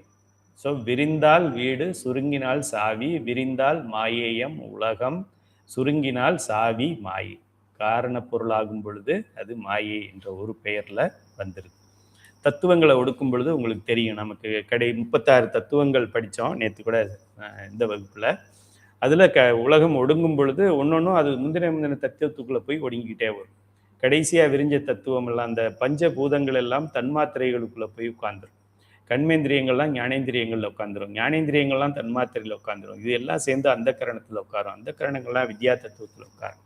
வித்யா தத்துவத்துல இருக்கிற மாயைக்குள்ள மற்ற 5 போய் அது உள்ள உட்காந்துரும், மற்ற 6. அப்படி ஒன்னொன்னும் ஒடுங்கி கடைசியா அந்த ஃபர்ஸ்ட் காரண உடல்ல ஒரு மாயை வச்சுமே அந்த மாயைக்குள்ள போய் எல்லாமே உட்காந்துரும். இது எல்லாமே அசுத்த மாயை. இதெல்லாம் ஒடுங்கும் போது என்ன ஆகும் அப்படின்னா, அதெல்லாம் ஒடுங்கும் போது சுத்த மாயைக்குள்ள போகும். சுத்தமாயா புவனங்கள் ஒடுங்கும் போது என்ன ஆகும் அப்படின்னா, இறைவன் பரவெளியில் இருப்பான். 36 தத்துவங்களையும் தாண்டிய நிலையிலே அவனுடைய சொரூப நிலை என்று சொல்லுகிறோமே, அதுக்குள்ள போய் ஒடுங்கிடும். அதுக்குள்ள போய் உலகம் ஒடுங்குதுன்னு சொன்னோம்னா என்ன அர்த்தம்? பார்வதியும் சிவனுக்குள்ள அடங்கிட்டாங்கன்னு அர்த்தம். அதுக்கு மேல ஒண்ணும் இல்லைல்ல. உலக இயக்கமே கிடையாது, அப்புறம் எதுக்கு ஒரு திருமால் எதுக்கு, பிரம்மா எதுக்கு? சுத்த வித்தையில யாருமே தேவை கிடையாது, ஒருத்தரனும் தேவை கிடையாது. எல்லாம் சுவாகா. எல்லாம் சுவாகா ஆன பிறகு விநாயகர் என்ன ஆவாரு? அது சிவனுக்குள்ள ஆயிடுவார். முருகன் சிவனுக்குள்ள ஆயிடுவார். பார்வதி சிவனுக்குள்ள ஆயிடுவார். சிவபெருமான் என்ன பண்ணுவாரு? சிவபெருமான் என்ன பண்ணுவாருன்னா திருவாசகம் படிப்பார். சிவபெருமான் என்ன பண்ணுவாரு? வேற எதையும் படிக்க மாட்டார், வேற எந்த ஆராய்ச்சியும் பண்ண மாட்டார், தனியா தவம் இருக்க மாட்டார், எந்த உயிர்களை பத்தியும் கவலைப்பட மாட்டார், பொண்டாட்டி பிள்ளைங்கள்லாம் கவலைப்பட மாட்டார். இதை படிப்பதற்காக எழுதி எடுத்துக்கிட்டு போயிருக்கிறார். இதைத்தான் படிச்சுக்கிட்டு இருப்பார். அப்போ அவரு படிக்கிறத இப்போ நம்ம படிக்கிறோம், பொழுது போகாம படிக்கிறோம். 6:55 தான் ஆகுது, 7 மணி வரைக்கும் டயத்தை ஓட்டுறதுக்காக படிக்கிறோம் நம்ம. அப்படிப்பட்ட உன்னதம் வாய்ந்தது இந்த திருவாசகம். அதோட பெருமை நமக்கு தெரிய வேண்டும். மாயை என்பதின் பொருள் என்பதை சொல்ல போறார் ஆசிரியர். மாயை என்ற சொல்லுக்கு நேரான பொருள் என்ன அப்படின்னு கேட்கிறாரு. மாயா என்ற வடமொழி சொல் தமிழில் மாயை என்று வந்துள்ளது. மாயைன்னு சொன்னாலும் மாயானாலும் ஒண்ணுதான். மா என்பது ஒடுங்குதல். நல்லா ஞாபகம் வச்சுக்க. நிறைய பேர் தோன்றுதல் நினைக்கிறோம், தோன்றுனா தானே அழியும் அப்படின்னு சொல்லி நம்ம நினைக்கிறோம். மா என்ற எழுத்து ஒடுங்குதல் என்பதை, அதுதான் அர்த்தம் அதுக்கு. யா என்பது வருதல் என்று பெயர். எனவே உலகம் ஒடுங்குதற்கும் மீள வருதற்கும் இடமாய் உள்ளது மாயை என்ற சொல்லின் நேர்பொருள். மூவகை மாயைகள். மாயையில 3 வகை இருக்கு. அது என்னென்ன? உயிர்கள், விஞ்ஞானகளர், பிரளயாகளர், சகலர் என்னும் வகையின என்பதை முன்னே குறிப்பிட்டோம். உயிர்களை பற்றி படிக்கும் பொழுது இப்போ மாயை 3 வகைப்படும்னு படிக்கிறோம், கண்மம் 2 வகைப்படும்னு படிக்கிறோம், ஆணவத்துக்கு பல குணங்கள் உண்டுன்னு படிக்கிறோம், சிவபெருமானுக்கு 8 குணங்கள் அப்படின்னு படிக்கிறோம். ஒன்னொன்னையும் நம்ம டீட்டெயிலாக படித்தோம். இங்கே உயிர்கள் எத்தனை வகைப்படும்? 4 வகை தோற்றம், 7 வகை பிறப்பு, 84 லட்சம் யோனி பேதங்கள். இதெல்லாம் என்ன என்றால் உடல் பேதங்கள். நல்ல ஞாபகம் வச்சு. உயிர்கள் எத்தனை வகைப்படும்னு 4 வகைப்படும் சொல்லப்படும். என்ன 4 வகைப்படும்? முட்டையில் தோன்றுவன, வியர்வையில் தோன்றுவன வித்தில் தோன்றுவன அப்படி சொல்லக்கூடாது. அது உடல் எடுக்கிற வேலை எப்படி செய்யும்? உயிர்கள் உடலை எடுக்கிறதுக்கு முன்னாடி அந்த ஆணவ மல மறைப்புல கிடக்கின்ற உயிர்கள் கேவல நிலை என்று சொல்லுவோம். அந்த நிலையில அப்படி தனியா பார்க்கிறோம். அப்படிப்பட்ட உயிர்கள் விஞ்ஞானகலர், பிரளயாகலர், சகலர் என்னும் 3 வகை அதில் உண்டு என்பதை முன்னே குறிப்பிட்டோம். இப்போ அந்த உயிர் முதல்ல இறைவன் உடல் கொடுக்கிறார் இல்லையா, அந்த உலகத்தை படைச்சு தனு கரண புவன போகம் கொடுக்கும் பொழுது சில உயிர்களுக்கு, எல்லா உயிர்களுக்கும் இந்த தனு கரண புவன போகம் கொடுக்கணும்னு அவசியம் இல்லை. ஏன் சில உயிர்களுக்கு ஆணவமல மறைப்பு குறைவாக இருக்கிறது, கொஞ்சம் அறிவு விளங்கிதான் இருக்கு. அது மறைப்பு குறைவாக இருக்கின்ற உயிர்கள் நேரடியா விஞ்ஞானகலர் ஆயிடும். 31 தத்துவங்களுக்கு வர வேண்டியது டாப் 5க்கு போயிடுவாங்க. இந்த பிறவிகள்லாம் அவங்க எடுக்க வேண்டாம், நம்ம தான் எடுக்கணும். நம்ம எடுத்திருக்கிறோம். தட் மீன்ஸ் நம்ம இந்த 3 கிரேட்ல நம்ம 3வது கிரேட்ல இருக்கிறோம்னு அர்த்தம். வெறும் ஆணவ மலம் மட்டும் இருக்கின்றது அந்த உயிர்கள் எல்லாம் பிரளய விஞ்ஞான கலர்னு பேரு. பின்னாடி பார்ப்போம், ஆசிரியர் சொன்ன பிறகு நான் சொல்றேன் உங்களுக்கு. மல பிணிப்பில் தம்முள் வேறுபாடு உடைய அவ்வுயிர்களுக்கு உரிய உடம்பும் கருவிகளும் நுகர்ச்சி பொருள்களும் தனு கரண புவன போகமும் வாழ் இடமும் ஆகியவை ஒன்றாயிருத்தல் கூடாது அன்றோ. ஒரு மீட்டிங் நடக்குது, பொதுக்கூட்டம் நடக்குது, அதில் என்ன பண்ணுறா, கல்யாணம் நடக்குது, ஒரு வேறு பரதநாட்டியம் நடக்குது, முன்னால் விஐபின்னு சேர் போடுறாங்க, அப்புறமா கொஞ்சம் முக்கியமானவங்களெல்லாம் அடுத்து உட்கார வைக்கிறாங்க, அப்புறம் கடைசியாக லாஸ்ட்டாக வர்றவங்க, லேட்டாக வர்றவங்க, இல்லைன்னா ரொம்ப வேலைக்காரவங்க, அவங்கெல்லாம் கடைசியாக நின்றுக்கிட்டு இருக்காங்க. எல்லாருக்கும் உள்ள இடம் இருக்குது, ஆனால் சிலருக்கு மட்டும் பேர் போட்டு இடம்னு சேர் மேலே உட்கார்றவங்க, இங்கே யார் எடப்பாடி பழனிசாமி எங்கே உட்காரணும், அவர் பக்கத்தில் யார் உட்காரணும், அவருக்கு 3வதா யார் உட்காரணும், மாற்றி உட்காந்துட்டாங்கன்னா போச்சு, பெரிய பிரச்சனை ஆகிடும். அதனால அங்கே பேர் எழுதி ஒட்டி வச்சுருப்பாங்க. நீங்கள் பெரிய பெரிய பிரைம் மினிஸ்டர் அவங்களெல்லாம் கூப்பிட்டு போய் உட்கார வைக்கும்போது அந்த அவங்களுடைய அசிஸ்டண்ட் வந்து முன்னாடி போய் அந்த சேரை பிடிச்சிக்கிட்டு நிற்பார். அப்படின்னா நீங்கள் இங்கே வந்து உட்காருங்கன்னு அர்த்தம், மாற்றி உட்காந்துடாதீங்கன்னு அர்த்தம். யார் யார் எங்கெங்கே உட்கார போகிறாங்கன்னு முன்னாலேயே படம் போட்டு அதில் பேர் எழுதி ஒட்டியிருப்பாங்க, நின்னாரு இந்த சேரில் உட்காரணும் அப்படின்னு சொல்லிட்டு. அதுபோல் இந்த மல பிணிப்பில் தம்முள் வேறுபாடு உடைய உயிர்களுக்கு உரிய உடம்பு கருவிகளும் ஒன்றாயிருத்தல் கூடாது என்றோ. ஆணவமல மறைப்புல ஒன்று நிறைய மறைச்சிருக்கு, ஒன்று கொஞ்சம் மறைச்சிருக்கு, ஒன்று லைட்டாக மறைச்சிருக்கு. இப்போ எல்லாத்தையும் நான் தாவரமாக பிறக்க வைக்கிறேன்னு சொல்றதுக்கு சிவபெருமான் என்ன முட்டாள? எல்லாரும் பன்றியா பிறக்கட்டும்னு சொல்றதுக்கு சிவபெருமான் என்ன முட்டாள? எது நிறைய மறைப்பு இருக்கோ அது நீ எல்கேஜிலேருந்து படிச்சுக்கிட்டு வா. எது கொஞ்சமாக மறைப்பு இருக்கோ நேராக நீ ஹைஸ்கூல்லே சேர்ந்துடலாம். எது மறைப்புங்கிறதே இல்லை, ரொம்ப ரொம்ப ரொம்ப கம்மியாக இருக்கோ நீங்கள் நேரடியாக முனைவர் பட்டம் பண்ணிடலாம். வயதை பற்றி கவலைப்படாத. திருஞான சம்பந்தர் இருக்கு, அப்பர் சுவாமிகள் ஏன் விழுந்து கும்பிடுறாரு திருஞான சம்பந்தரை? வயதில் பெரியவங்க தான் பெரியவங்க அப்படின்னா ஏன் ஞான சம்பந்தரை கும்பிடணும் அவர் இல்லையா? ஆக உயிர்களிலே ஆணவமல மறைப்பிலே வேறுபாடு இருந்தது, அந்த வேறுபாட்டிற்கு ஏற்றாற் போல் அப்படின்னு சொல்ல போறார். எனவே அவைகளின் பொருட்டு அமைந்த உலகங்களும் வெவ்வேறாய் மூவகையினவாய் உள்ளன என்று கொள்ளுதலே பொருந்தமாகும்.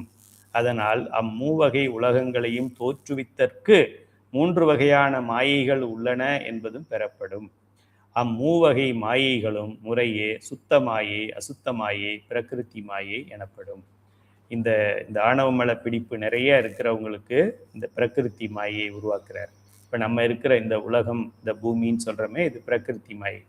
இது மட்டும்தான் உலகமா அப்படின்னா கிடையாது, தெரியாது.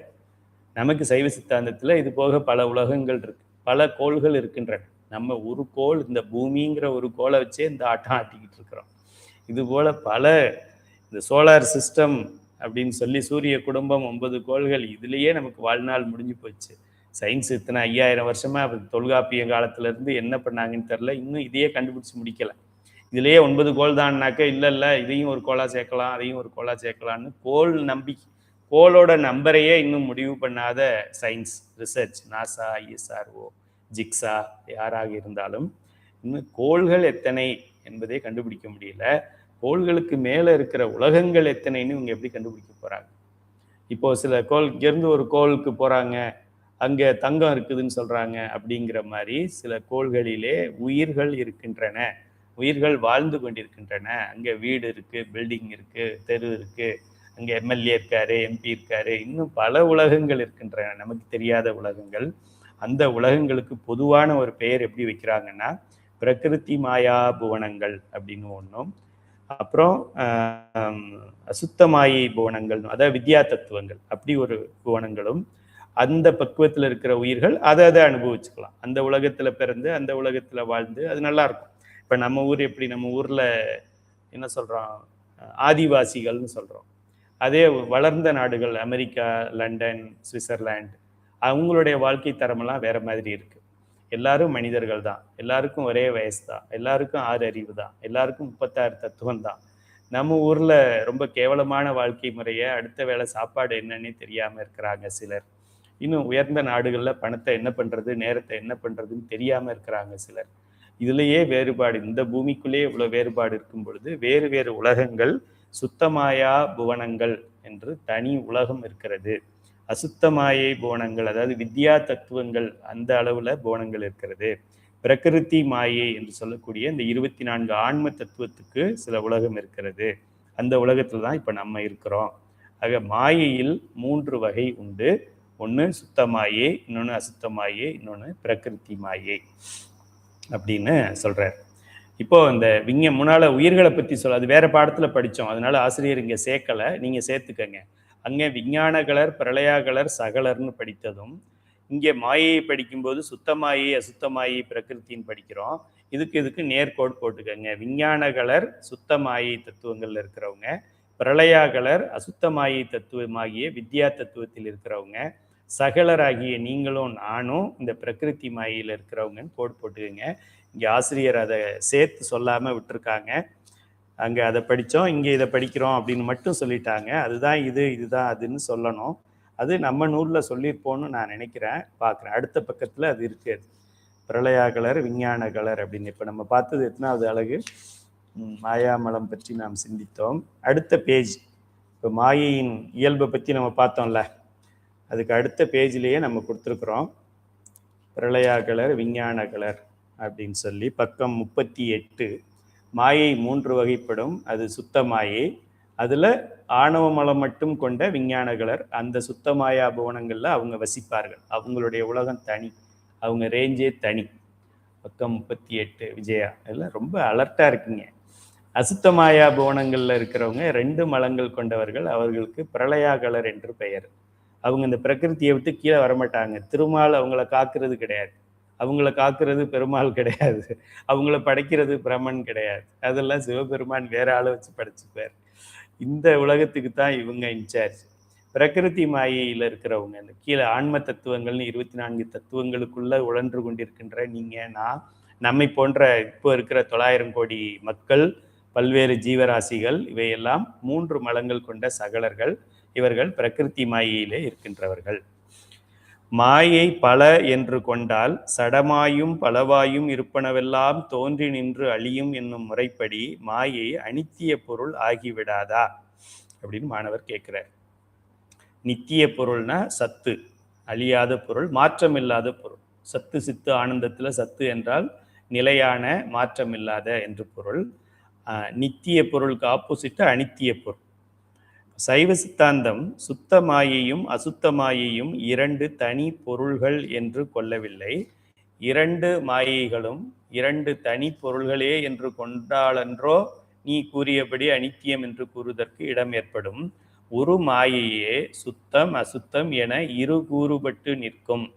அதாவது குன்றிமணி ஒன்றே, குண்டுமணின்னு சொல்லுவாங்க, ஒரு சின்ன ஒரு பருப்பு மாதிரி ஒன்று இருக்கும்.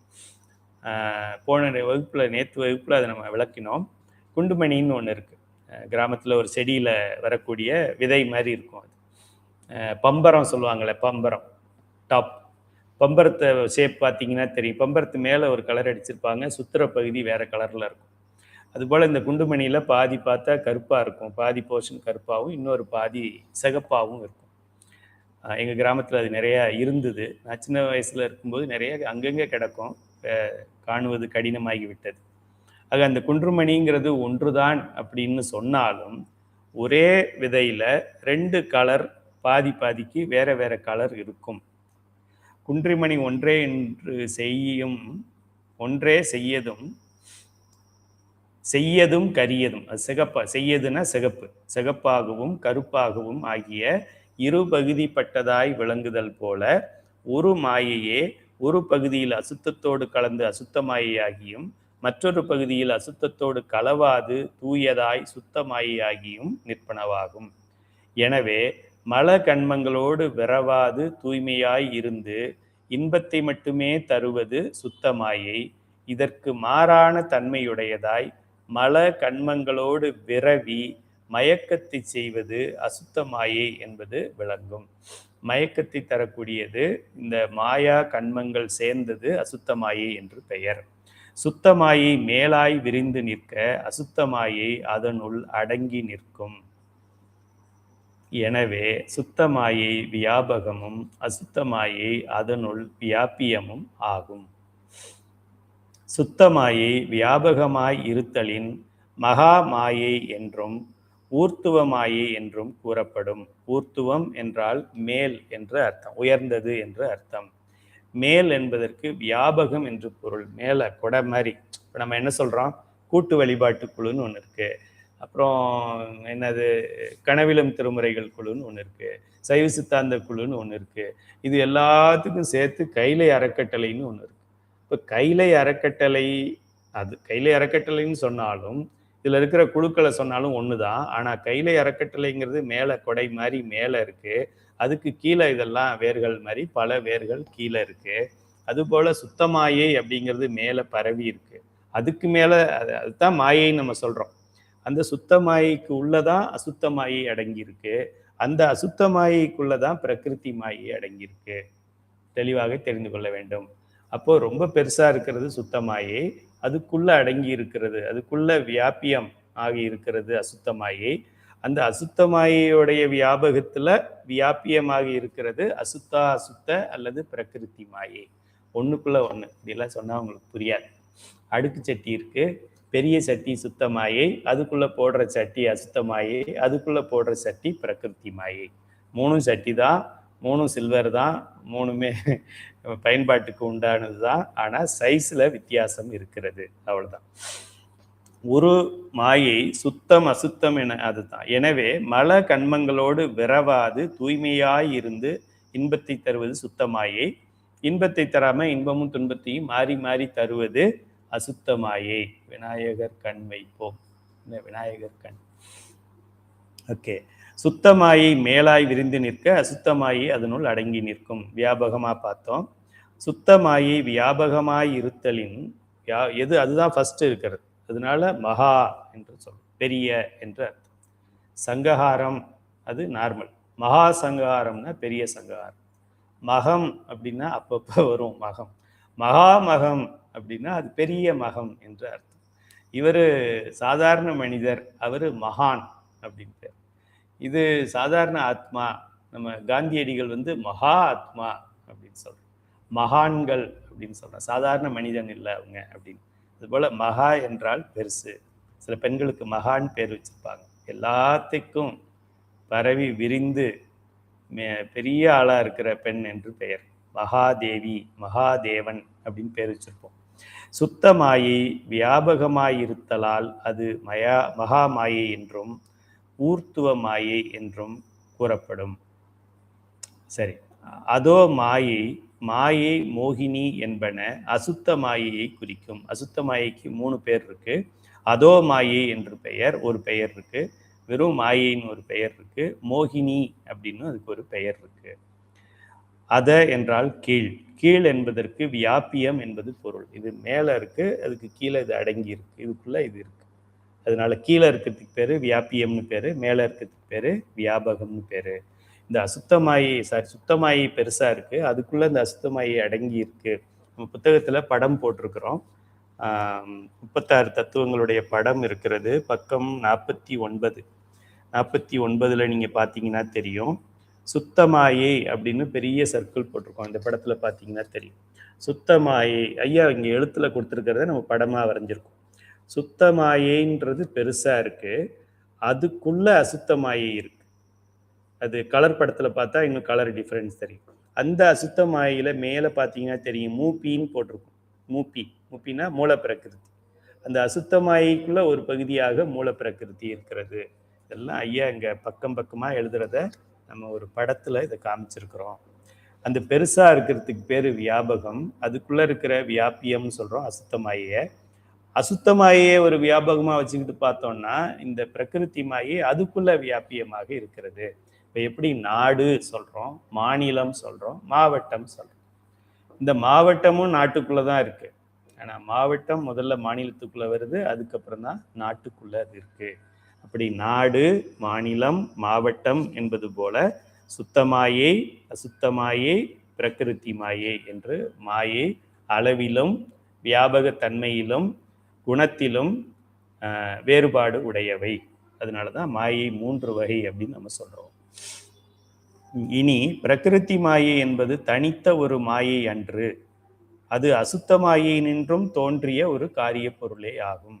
சுத்த மாயையே எல்லாவற்றிற்கும் மேலாக விரிந்து பறந்து நிற்பது, அதன் கீழாக வியாபியமாய் அடங்கி நிற்பது அசுத்த மாயை, அசுத்த மாயையின் கீழாக வியாபியமாய் அடங்கி நிற்பது பிரகிருதி மாயை என அறிதல் வேண்டும். இது 3 ஒரு சட்டிக்குள்ள ஒரு சட்டியை போட்ட மாதிரி சைஸ்ல அப்படி இருக்கும் அப்படின்னு அர்த்தம். சுத்த மாயையும் அசுத்த மாயையும் ஒரே மாயையின் இரு பகுதிகளே ஆதலாலும் பிரகிருதி மாயை தனி மாயை ஆகாமல் அசுத்த மாயையின் காரியமே ஆதலாலும் மாயை இவ்வாறு 3ஆக சொல்லப்படினும் உண்மையில் அது பொருளால் ஒன்றே என்பதுதான் சித்தாந்த துணிவாகும். உலகிற்கு பரம நிமித்த காரணம் அதுதான் இறைவன். ஒன்றேயானார் போல பரம முதற் காரணமும் மாயை ஒன்றாகவே இருத்தலே பொருத்தமுடையது ஆகையால் அம்முறையில் நோக்கினாலும் மாயை ஒன்றே ஆதல் விளங்கும். மாயைங்கிற ஒன்று, அதுக்குள்ள சுத்தமாயை, அசுத்தமாயை, பிரகிருதி மாயை என்று 3 வேறுபாடுகள் இருக்கின்றன. ஆசிரியர் உமாபதி சிவம் திருவருட்பயனில் ஏகன் அநேகன் என்னும் குறளில் ஒரு கருத்து பற்றி மாயை 2 என கூறிய போதிலும் அவரே தமது சிவப்பிரகாசம் என்னும் தலையாய நூலில் மலங்களின் எண்ணிக்கையை தருமிடத்து பகர் மாயை 1 என மாயையை ஒன்றாகவே கூறியிருத்தல் குறிப்பிடத்தக்கது. இது 32வது பாடல்ல இது குறிக்கப்பட்டிருக்கு. இது ஒரு என்ன சொல்றது, மாணவர்கள் ஏதாவது மேடையில் ஏதாவது ஒரு சொற்பொழிவு நடக்குது, பேராசிரியர்கிட்ட கருத்து கேட்கணும் அப்படின்னா, அப்படி நான் எழுந்திருச்சு ஒரு புத்திசாலித்தனமான கேள்வியை கேட்டால் கேள்விக்கு பதில் தெரியணுங்கிறது அந்த மாணவனுடைய அறிவு கிடையாது, அது இல்லை நோக்கம். இப்படி ஒரு கேள்வியை கேட்டு அந்த ஆசிரியரையே மடக்கிட்டேன் பாருங்கிறது இப்படி கேள்வி. இதுவே மாயை கேள்வி, இதுவே ஆணவ கேள்வி. இந்த மாணவன் எங்கிருந்து திருந்தி ஒரு முத்தியை அடையிறது பாருங்க. அப்படி உமாபதி சிவம் ஒரு இடத்துல மாயை 2ன்னு சொல்லியிருக்கிறாரு, அப்புறம் ஒரு இடத்துல 1ன்னு சொல்றாரு. அவருக்கே தெரியலையா ஏன் இப்படி மாத்தி மாத்தி சொல்றாரு? சொல்ற இடத்த பொறுத்து சொல்லுவார். மாவட்டம், மாநிலம், நாடுன்னு சொன்ன கந்தரவக்கோட்டைன்னு ஒரு ஊர் இருக்கு, இது எங்க இருக்குன்னு கேட்டா என்ன சொல்லுவேன்? இது எங்க இருக்கு, கந்தரவக்கோட்டை எங்க இருக்குன்னு கேட்குறாங்க, என்னை மலேசியாவில் கேட்குறாங்க. நான் சொல்றேன் இந்தியாவில் இருக்குன்னு சொல்லுவேன். தப்பா சரியா? சரிதான். இந்தியாவுக்குள்ள நான் இங்கே போவேன், கேரளாவுக்கு போவேன், அங்கே கேட்பாங்க கந்தரவக்கோட்டை எங்க இருக்குன்னு கேட்பாங்க, தமிழ்நாட்டில் இருக்குன்னு சொல்லுவேன். இதுவும் சரிதானே? அங்கே இந்தியாவில் இருக்குன்னு சொன்னாரு, இங்கே தமிழ்நாட்டில் இருக்குன்னு சொல்றாரு. மாற்றி மாற்றி சொல்றாருன்னா மாற்றி மாற்றி சொல்லலை, உன் அறிவுக்கு ஏற்ற மாதிரி சொல்றேன், இடத்துக்கு ஏற்ற மாதிரி சொல்றேன். மலேசியாவில் கேட்குறப்போ நாட்டை தான் முதல்ல சொல்லணும், ஏன்னா வேற நாட்டில் இருக்கிறோம். இந்த நாட்டுக்குள்ள வேற மாநிலத்தில் இருக்கும்போது தமிழ்நாட்டில் இருக்கு அப்படின்னு தான் முதல்ல சொல்லுவோம். இப்போ தமிழ்நாட்டுக்குள்ள தஞ்சாவூர்ல இருக்கிறோம், இல்லைன்னா வேற கன்னியாகுமரியில் இருக்கிறோம், கந்தரவக்கோட்டை எங்கே இருக்கு அப்படின்னா புதுக்கோட்டை மாவட்டத்தில் இருக்குன்னு சொல்லுவோம். மாற்றி மாற்றியா சொல்றோம், மாற்றி மாற்றி சொல்றோம். அறிவுக்கு ஏற்ற கேட்குறவனுடைய நிலை என்னன்னு பார்த்து அதுக்கு ஏற்ற மாதிரி பதிலை மாற்றி சொல்றோம். அதனால உமாபதி சிவம் அங்கே 2 மாயின்னு சொன்னாரு, அங்கே அசுத்தமாயி சுத்தமாயின்னு சொன்னாரு. அப்புறமா பாடம் நடத்தும்போது அந்த அசுத்த மாயைக்குள்ளேயே இன்னும் ஒரு அழுக்கு ஒன்று இருக்கு, தேங்கினாக்க அடிமண்ட தண்ணி மாதிரி ஒன்று இருக்கு, அதுக்கு பேர் அசுத்த மாயை அல்லது பிரகிருதி மாயை அப்படின்னு சொல்லுவார். ஒன்றும் தவறு கிடையாது. சில சில அரைகுறைகள் ஆசிரியரே தவறா சொல்லிட்ட மாதிரியும் இவர் அதை கண்டுபிடிச்சிட்ட மாதிரியும், எங்க போனாலும் இது மாதிரி ஒரு 10 பேர் இருப்பாங்க, மாலை நிறைய போட்டிருப்பாங்க, அதனால அவங்களுக்கு எல்லாம் அறிவு விளக்கம்னு கிடையாது. மாணிக்க வாசகர் 3ஆம் நூற்றாண்டை சேர்ந்தவரா 9ஆம் நூற்றாண்டை சேர்ந்தவரா அப்படி கேட்பார். சுந்தரர் 2 கல்யாணம் பண்ணிக்கிட்டது சரியா தவறா? எப்படி மைக்கில் கேட்பார், சும்மா கூட கேட்க மாட்டார், மைக்கில் கேட்பார். பெரிய ஒரு கேள்வியை கேட்டு ஆசிரியரையே மடக்கி இந்த அரங்கத்தையே ஒடுக்கிட்ட மாதிரி அவருக்கு எண்ணம். அழிஞ்சது அவர் தான் தானே தவிர பொருள் அழிய போவதில்லை. ஆக இந்த இந்த இடத்திலே ஒரு இடத்துல உமாபதி சிவம் 2 மாயை என்று சொல்லியிருக்கிறார், ஒரு இடத்துல ஆணவம் கண்மம் மாயைன்னு ஒரு மாயைன்னு சொல்லியிருக்கிறார். அப்படின்னா அந்த இடத்த அதுக்கு முன்னாடி உள்ளதை படிக்கணும், இதை மட்டும் படிக்கக்கூடாது. முன்னாடி உள்ளதை என்ன சொல்லியிருப்பாரு? பதிபசு பாசம்னு ஒன்று இருக்கு, அதுக்குள்ள ஆணவம் கண்மம் மாயைன்னு இருக்கு, அந்த மாயை என்று ஒன்று இருக்குது அப்படின்னு அங்க சொல்லியிருப்பார். அடுத்த மாணவனுக்கு கிளாஸ் நடத்தும் பொழுது இல்லப்பா சுத்த மாயின்னு ஒன்று இருக்கு, அஸ்த மாயின்னு ஒன்று இருக்குன்னு சொல்லியிருப்பார். இன்னும் அதை விட நல்லா தெளிவான ஒரு மாணவனுக்கு வகுப்பு எடுக்கும் பொழுது சுத்த மாய்க்குள்ளேயே இது 2 போர்ஷன் இருக்குப்பா, ஒன்று மாடியில் இருக்கிற ஃபர்ஸ்ட் ஃப்ளோரில் மாடியில் இருக்கிறோம், வீட்டில் இருக்கிறோன்னு முதல்ல சொன்னோம், வீடுல மாடியில் இருக்கிறவங்க கிரவுண்ட் ஃப்ளோரில் இருக்கிறவங்க 2 இருக்குன்னு சொல்லுவார். இதுல என்ன ஆசிரியர் மேல என்ன தவறு இருக்கு? இடத்திற்கு ஏற்றாற்போல் பதில் வரும். நம்ம பாடத்திலே பல முறை சொல்லியிருக்கோம். 1ஆம் கிளாஸ் சொல்லி தரும்போது, சின்ன வயசுல சொல்லி தரும்போது 1ல் 1 போகும் 0, 1ல் 2 போகுமா? போகாது. ஏன்? சின்ன நம்பர்லேருந்து பெரிய நம்பர் போகாது. தான் சொல்லி கொடுத்துருக்கோம். ஒரு வருஷம் பூரா இதைத்தான் சொல்லி கொடுத்தோம். அப்புறமா அவன் பெரிய வகுப்புக்கு வரும்போது என்ன சொல்றான்? 1ல் 2 போகாதுன்னு சொல்றான். 1ல் 2 போகும். ஆன்சர் என்ன? -1. 1 - 2 = -1. -1ன்னு ஒரு நம்பர் இருக்குன்னு அப்புறம் தான் சொல்லித்தரோம். இதை அங்கே 3ஆவதுலேயே சொல்லி கொடுத்தா அவனுக்கு 1ஐயும் புரிஞ்சுக்க முடியாது, அவனுக்கு கூட்டல் கழித்தலே புரியாமல் போயிட்டு. அங்கே அப்போதைக்கு அது தெரிஞ்சுக்க, இப்போதைக்கு இதை தெரிஞ்சுக்க. அதுபோல தான் இது. அதனால ஆசிரியர்களை என்றும் நாம் தவறாக அண்டர் எஸ்டிமேட் பண்ணி பேச. நம்ம அறிவு என்ன, ஆசிரியனோட அறிவு என்ன? நூல்களை படித்தா தெரியும் அவங்களாம் எவ்வளோ பெரிய மகான்கள். சிவஞான போதத்தை படித்தா மெய்கண்டார் எவ்வளோ எவ்வளோ எவ்வளோ எவ்வளோ ஒரு மிகப்பெரிய அறிவாளி அப்படிங்கிறது நமக்கு தெரியும். சிவஞான போதத்தை படித்தா தெரியும், படிக்கலைன்னா தெரியும். சிவஞான சித்தியாரை படித்தா ஐயோ இவர் எதுக்கும் சளைச்சவர் இல்லை அப்படின்னு தோணும். அனைத்து சமயங்களையும் எடுத்து ஆராய்ஞ்சு அந்த சமயத்தோட ப்ளஸ் மைனஸ் என்னன்னு சொல்லி அது எந்த வகையில் நமக்கு சேராதுன்னு சொல்றாரு, ரிஜெக்ட் பண்றாரு பரபக்கத்தில். சுபக்கத்தில் அவர் 3 வரி எழுதியிருந்தா இவர் 30 வரி எழுதியிருக்கிறார். மெய்கண்டாரை விட பெரிய அறிவாளியா இருப்பார் போல் இருக்கு உமாபதி இவர் அருளந்தி சிவாச்சாரியார். மெய்கண்டார் பிறக்கிறதுக்கே ஏடு எடுத்து கொடுத்தவர் அவர் தானே. ஆக இதெல்லாம் நம்ம ஆசிரியர்களை போய் உடனே குறை சொன்னா மாணவனுடைய கற்கும் திறன், ஆசிரியரை பத்தி ஒன்றும் கவலை இல்லை. இப்போ என்னை பத்தி ஏதோ கமெண்ட் அடிக்கிறீங்கன்னா எனக்கு ஒன்றும் ஆகாது. என்ன ஆகப்போகுது? உங்களுடைய கமெண்ட் என்னை எந்த வகையிலும் என்னை பாதிக்காது. உங்களுடைய கமெண்ட் உங்களுடைய புதிதாக கற்கின்ற அறிவை மறைத்துவிடும், புது ஆணவம் ஆயிடும். ஆணவ மலத்தை நீக்க இந்த பாடத்துக்கு வந்துட்டு புது ஆணவத்தை நீங்க பெற்றுக்கொண்டு எப்படி இந்த பிராரத்தத்தை எடுத்துக்கிட்டு வந்துட்டு ஆகாமியத்தை சேர்க்கிற மாதிரி ஆசிரியரை நம்ம விவரம் தெரியாம கமெண்ட் அடிக்கும் பொழுது நாம் புது ஆகாமியத்தை சேர்ப்பதோடு இல்லாமல் அந்த பாடத்தை தெரிந்து கொள்ளுகின்ற தெளிகின்ற நிலைக்கு நம்ம போக மாட்டோம். ஆசிரியனுக்கு சரண்டர் அடையும் பொழுதுதான் அறிவு விளக்கம் பெறும். மறைஞான சம்பந்தர் கூழ் குடிக்கிறாரு, கூழ் வடியுது கையில, குடிச்சது போக எச்சல் பட்டது போக வாயில கொஞ்சம் வடிஞ்சுக்கிட்டு இருக்கு. அதை தில்லைவாழ் அந்தணர்தம் அடியார்க்கும் அடியேன்னு சொன்ன சிவபெருமான்ல அந்த அந்தணர்களுக்கெல்லாம் தலை அந்தணராகிய உமாபதி சிவம் கீழே வாய் வச்சு குடிச்சுக்கிட்டு இருக்கிறார். மேல வடிகிறவர் கூட அதை கவனிக்கல, கீழே வடிகிறத ஒருத்தன் குடிக்கிறான்னு சொல்லி.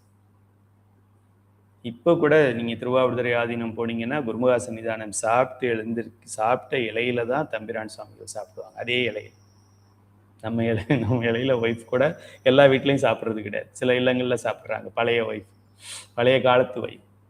இப்போ வர்ற மாடர்ன் ஒய்ஃப் எல்லாம் ஐயோ நீங்கள் சாப்பிட்டு ஹாலை காலி பண்ணுங்க, டைனிங் டேபிளை விட்டு நகருங்க, அப்புறம் நான் சாப்பிட்டுக்கிறேன் அப்படின்னு சொல்கிறாங்க. ஆக இந்த இடத்துல பல இடங்களிலே பல மேடைகளிலே பல அறிஞர்கள் பட்டிமன்றம் நடத்துவார்கள். அதை நீங்கள் தெளிவாக தெரிந்து கொள்ளுங்கள். இடத்திற்கு ஏற்றாற்போல் கந்தர்வக்கோட்டை எங்கே இருக்குது அப்படின்னு கேட்டால் இந்தியாவில் இருக்குன்னு சொன்னாலும் சரிதான், தமிழ்நாட்டில் இருக்குன்னு சொன்னாலும் சரிதான், புதுக்கோட்டையில் மாவட்டத்தில் இருக்குன்னு சொன்னாலும் சரிதான். 5 வகை உடம்புகள். நேற்று நடத்தின அங்கே நடத்துகிற பாடம் இங்கே நடந்துக்கிட்டு இருக்கு. ஒரே ஆசிரியர் அதையும் நடத்திட்டு இதையும் நடத்த வேண்டியது இருக்கு. சரி, 179வது கேள்வி. சகலராகிய ஆன்மாக்களுக்கு தனு கரணம் முதலியவை எவ்வாறு வந்து பொருந்துகின்றன அப்படிங்கிற கேள்வியை மாணவர் கேட்கிறார். சுத்தம் அசுத்தம் என்னும் 2 வகை மாயைகளுள் சுத்த மாயை வினை வயத்தால் பிறந்து இறக்கும் சகலராகிய உயிர்களுக்கு தனு கரண புவன போகங்களாய் வந்து பொருந்தா. நேரடியாக நம்ம சகலருக்கு அது பொருந்தா. அசுத்த மாயையே அவர்களுக்கு உடம்பு முதலியவனவாய் அமையும்.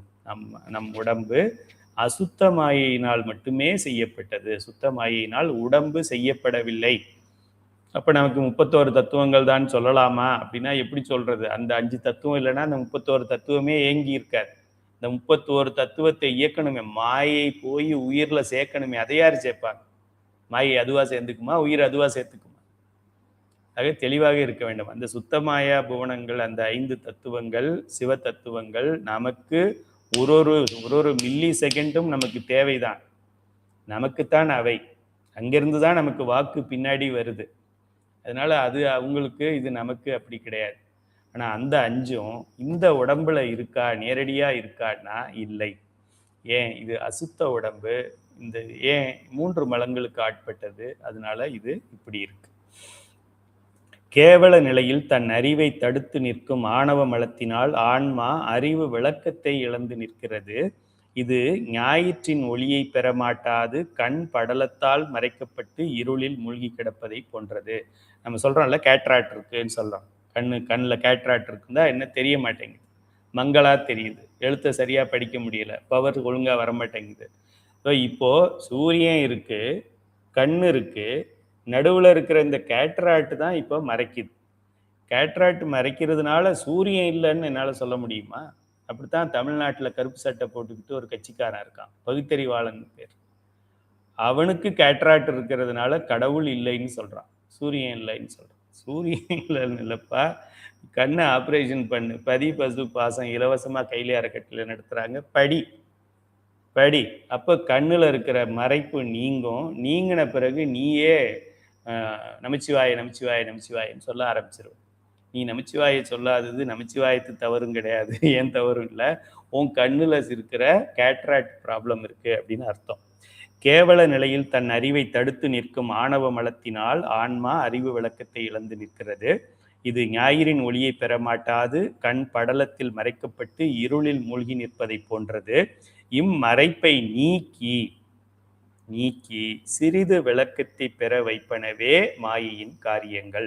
அதனாலதான் சிவபெருமான் மாயை நமக்கு சேர்த்தாரு. பிரிண்டிங் மிஸ்டேக் இருக்கு, மாயையின் அப்படின்னு இருக்கு, அது மாயையின் போடும்.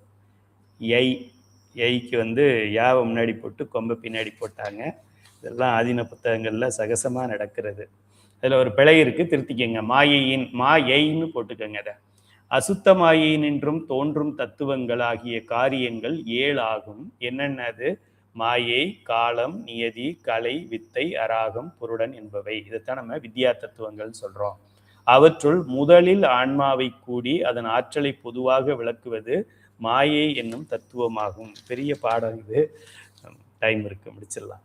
நம்மளுடைய ஒரு அழக ஆசிரியர் இந்த ஒரு கேள்வியில முடிச்சிருக்காரு. சரி, நமக்கு அதெல்லாம் ஜுஜுபி. சைவ சித்தாந்த சுடர் படிச்சிருந்தீங்கன்னா இது ஜுஜுபி. சைவ சித்தாந்த சுடர் படிக்காம சைவ சித்தாந்த ரத்தினமே படிச்சிருந்தாலும் இது ஜுஜுபி கிடையாது, கஷ்டப்பட்டு தான் படிக்கணும். டக்குன்னு கேட்டா சொல்ல முடியாது. சைவ சித்தாந்த சுடர் கையில அறக்கட்டளையில படிச்சிருந்தா தூக்கத்துல எழுப்பி கேட்டாலும் சொல்லலாம். அதனால இந்த பாடத்துக்கு நம்ம அதிக நேரம் செலவு பண்ண வேண்டியதில்லை, ஈஸியா செலவு பண்ணிடலாம். நேற்று வச்சிருந்த உதாரணத்தை காமிச்சுதான் இதை நடத்தணும்னு நினைக்கிறேன். எனக்கு ஒரே ஒரு நிமிஷம் டைம் கொடுங்க, உங்களுக்கு ஒரு உதாரணம் எடுத்துட்டு வரேன்.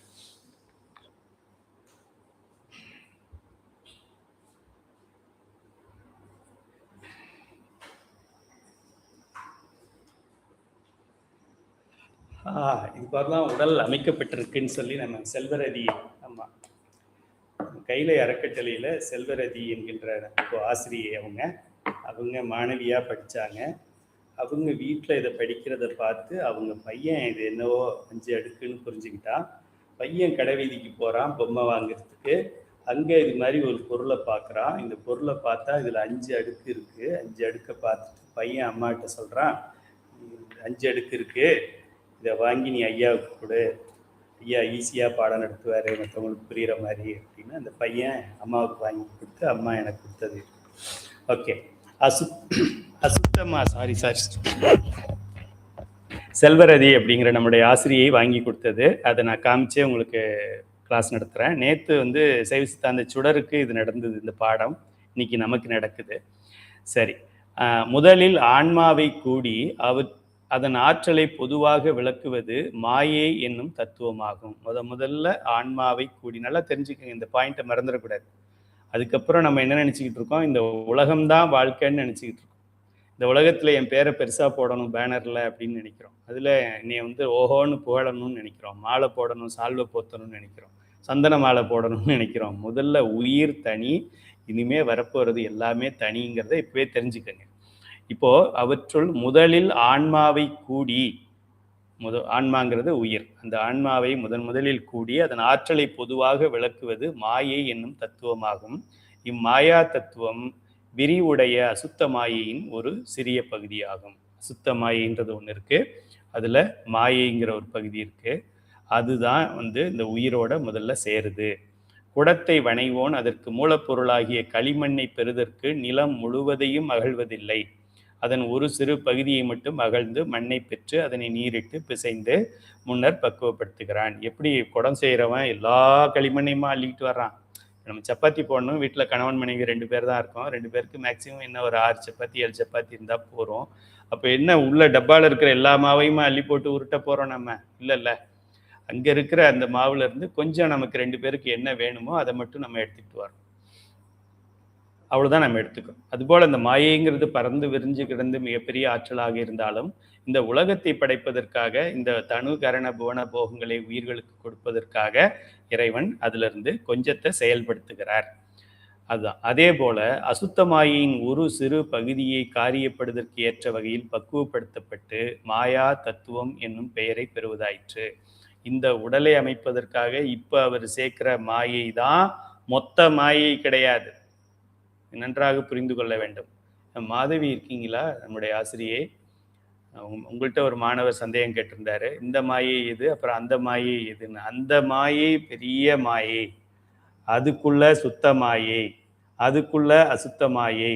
அந்த அசுத்த மாயைன்னு சொல்லக்கூடியதுல இருந்து ஒரு பகுதியை மட்டும், எப்படி ட்ரம்மு ஃபுல்லா கோதுமை மாவு இருந்தாலும் இன்னைக்கு நைட்டுக்கு கொஞ்சத்தை மட்டும் எடுத்துக்கிட்டோமோ, அது போல ட்ரம்மு ஃபுல்லா அசுத்த மாயைன்ற பெரிய அசுத்த மாயை இருந்தாலும் அதுல இருந்து ஒரு பகுதியைத்தான் எடுத்து இந்த 7ல் வர்ற மாயைன்னு சொல்றோம். இந்த மாயை வேறு, அனாதியிலே இருக்கின்ற ஆணவம் கண்மம் மாயை அப்படின்னு சொல்றது வேறுனா சைஸ்ல வேறு, அது பெருசு. அதுக்குள்ள சுத்தமாயி, அதுக்குள்ள அசுத்தமாயி, அந்த அசுத்தமாயின் ஒரு பகுதி, அது வேற இது வேறன்னு நினைச்சிடக்கூடாது. அசுத்தமாயி வேற, இந்த மாயை வேற இல்லை. அசுத்தமாயிலிருந்து இன்னைக்கு சாப்பாட்டுக்கு நம்ம எடுத்துக்கிறது இந்த மாயை, அப்படி தெளிவாக நீங்க தெரிந்து கொள்ள வேண்டும். அசுத்தமாயின் ஒரு பகுதியாகிய வித்யா தத்துவத்தில் இருக்கின்ற மாயை, அந்த மாயைத்தான் இறைவன் முதல்ல உடலோட கூட்டு வைக்கிறார். இருளில் கிடந்த ஆன்மாவுக்கு மாயா தத்துவம் முதலில் சேர்க்கப்பட்ட நிலையில், இந்த மாயை தான் முழு மாயையும் நினைத்து கொள்ள வேண்டாம், திரும்ப திரும்ப சொல்றேன். இது நீங்க எழுதும் பொழுது இப்ப நம்ம சொல்ற இந்த மாயை வித்யா தத்துவத்தில் இருக்கிற ஒரு மாயை, இது அசுத்த மாயையின் ஒரு பகுதி அப்படின்னு எழுதிக்க. அதுதான் முதல்ல நமக்கு உயிர்ல சேர்க்கிறாரு.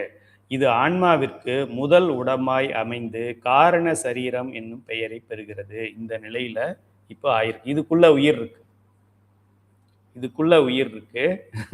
அதை பிரிச்சு பார்க்க முடியாது, இப்போ காட்ட முடியாது.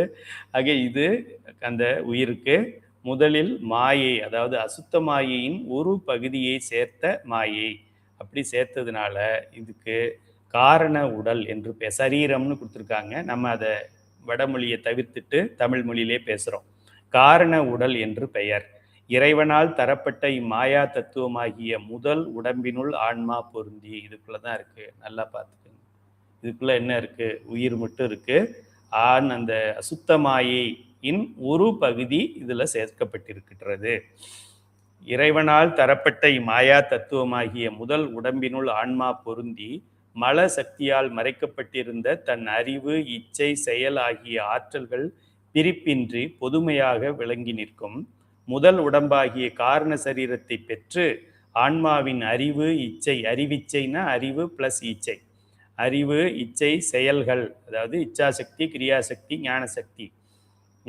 அறிவுனா ஞானசக்தி, இச்சைனா இச்சாசக்தி, செயல்கள்னா கிரியாசக்தி. மல மறைப்பு சிறிது நீங்கி மெதுவாக இயங்கத் தொடங்கிய போது அதனால் ஆன்மா ஒரு விதமான களிப்பை அடைகிறது. அது எது போலும் என்றால், ஒளியும் காற்றும் புகாத இருள் சிறையில் ஒருவன் பலகாலம் அடைபட்டிருந்து துன்புற்ற நிலையில் அவன் இருந்த இருட்டறையின் மேலே ஒரு சிறிய பால்கனி, பலகனி, அதுதான் பால்கனின்னு சொல்றோம், ஒரு ஓப்பனிங் திறந்து கொண்டு அதன் வழியாக மெல்லிய ஓசையும் காற்றும் புகுமானால் அவனுக்கு ஒரு புத்துணர்வும் சிலிர்ப்பும் உண்டாகும் அல்லவா? அது போன்ற ஒரு களிப்பு நிலை மாயா தத்துவத்தால் மலம் சிறிது நீங்கி அறிவு விளக்கம் பொதுமையாக நிகழ்ந்த போது உயிருக்கு தோன்றும். ஆதலால் அக்காரண சரீரம் ஆனந்தமயம் என்றும் சொல்லப்படுகிறது. இருட்டில் இருப்பாங்க. இது பாகுபலி படம் பார்த்தீங்கன்னா தெரியும். பல படங்கள்ல அது மாதிரி வருது. இருட்டுக்குள்ள போட்டு அடைச்சி வச்சிருப்பாங்க. அப்புறமா போய் அந்த கதவை திறப்பாரு, ஹீரோ போய் திறப்பாரு. திறந்த உடனே அப்படியே பின்னாலேருந்து லைட் கொடுப்பாங்க, வெளிச்சம் கொடுப்பாங்க. யாரு யாரு யாரு அப்படின்னு அங்க இருக்கிறவர் பேச ஆரம்பிப்பார். அது போல இந்த ஆன்மா இருட்டு அறைக்குள்ளே ஒரு குருட்டு, கண்ணு தெரியாம இருட்டுக்குள்ள குழந்தையா கிடந்தா எப்படி கிடந்ததோ அப்படி இருந்ததுக்கு கதவை திறந்து விட்டு ராஜா அப்படின்னு யாராவது கூப்பிட்டா யாரது அப்படின்னு ஒரு சந்தோஷத்தோட பார்க்கறது போல இந்த ஆன்மா சந்தோஷம், ஒரு ஆணவ சிலிப்போட அது பார்த்தது. அதனால ஆனந்த சிரிப்போட பார்த்ததுனால ஆனந்தமய கோஷம் என்று இந்த இடத்திற்கு பெயர். அடுத்ததாக ஆணவமலத்தோடு கூடி நின்ற பசுவாகிய உயிர் காரண சரீரம், அதாவது நான் சரீரம்ங்கிறத காரண உடல்னே படிச்சிடறேன், அப்பதான் புரியும். இந்த பாடத்துல எல்லாமே ரொம்ப இதை விட எளிமையா சொல்லியிருக்கிறோம். ஐயா கொஞ்சம் கடுமையா சொல்லியிருக்கிறாங்க, பரவாயில்ல. பெரியவங்கன்னா பெருசாக தான் எழுதியிருப்பாங்க, நம்ம சின்னவங்கன்றதுனால சின்னதாக எழுதியிருக்கிறோம். ஆணவமலத்தோடு கூடி நின்ற பசுவாகிய உயிர் காரண உடல் எனப்பட்ட மாயையுள் நின்ற போது அதன் அறிவு விளைவு செயல்கள் பொதுவாக பிரிப்பின்றி விளங்கின என்று கூறினோம். பின் அசுத்த மாயையின் காரியங்களாக முன்னே கூறப்பட்ட காலம் நியதி கலை வித்தை அராகம் என்னும் 5 தத்துவங்களை ஆன்மா பொருந்தி நிற்கும் போது அதன் அறிவு இச்சை செயல்கள் பிரிந்து விளங்குகின்றன.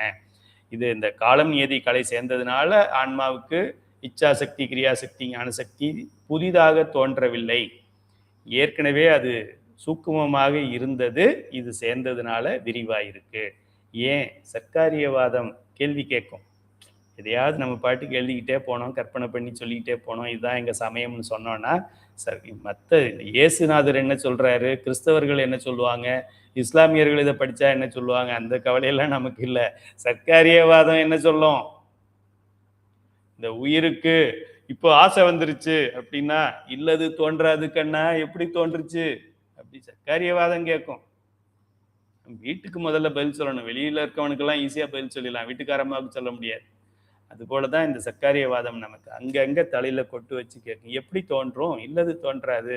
அப்போ இருந்திருக்கும் அப்படின்னா அப்ப கண்ணுக்கு தெரியலையே, அப்ப சூக்குமமா இருந்திருக்கும் அப்படின்னு லாஜிக்கலா நம்ம அரைவ் பண்ணி ஒண்ணுனா முடிவு செய்யறோம். மாயா தத்துவம் என்பது ஆன்மாவிற்கு உள் சட்டை போன்றது. காலம் நியதி முதலிய இவ்வைந்தும் மேல் சட்டை போல் அமைந்தவை. கஞ்சுகம், 5 கஞ்சுகம் சொல்லி பஞ்ச கஞ்சுகம் சொல்றோம். சில பொழுது ஆன்மாவோடு கூடுதலும் சில பொழுது ஆன்மாவோடு கூடாது பிரிதலும் இன்றி எக்காலத்தும் ஆன்மாவிற்கு கஞ்சுகம் போல உடனாய் நிற்கும். நன்றாக தெரிந்து கொள்ளுங்கள். எதை எடுத்து கொண்டு வந்தாய் அதை எடுத்து செல்லுவதற்குன்னு கிருஷ்ண பரமாத்மா மகாபாரதத்துல சொன்னாரு.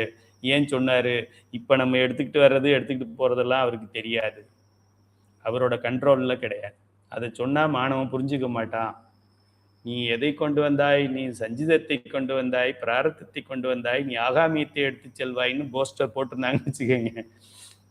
இப்பவே அந்த கீதா உபதேசத்தை அவனும் படிக்கிறது இல்லை, படித்தாலும் புரியறது இல்லை. வேற எதையாவது நடிகை படத்தை போட்டு மச்சம் போட்டிருந்தா எவளுக்கு எப்போ இங்கே கருப்பு மச்சம் வந்துச்சு, இங்கெல்லாம் இருக்கும், அது எப்படி இங்கே வந்துச்சு, இந்த காரணமெல்லாம் இங்கே உள்ளவனுக்கு தெரியும். கீதா உபதேசத்தை படித்து புரிஞ்சிக்க தெரியாது. அவனுக்கிட்ட போய் நீ பிராரத்தத்தை கொண்டு வந்தாய் ஆகாமியத்தை எடுத்து செல்வாய்னா சொல்லுவாரு கிருஷ்ண பரமாத்மா. அதனால எதை கொண்டு வந்தாய், எல்லாம் இங்கே வந்தது, எதை எடுத்து செல்ல போகிறாய், எல்லாம் இங்கே விட்டுட்டு போகிறாய் அப்படின்னு அவர் சொல்லியிருப்பார். ஆக பிற கருவிகள் போல கீழே இருக்கிற 24 கருவிகளும் ஆன்மாவில் சேரும், ஆன்மாவை விட்டு ஒளிந்துவிடும். ஆன்மாவோட போகாது. ஆன்மா நம்மளுடைய அறிவு, நம்மளுடைய இப்போ கண்ணு, காது, மூக்கு, இப்போ செத்து போனா நம்ம கண் அப்படியே உயிரோட போயிடுதா? நம்ம தான் பார்க்குறோம்ல, பணம் தனியாக கிடக்கு. எல்லாம் இருக்கு, கண்ணு, காது, மூக்கு, நாக்கு, வாய் எல்லாமே இருக்கு.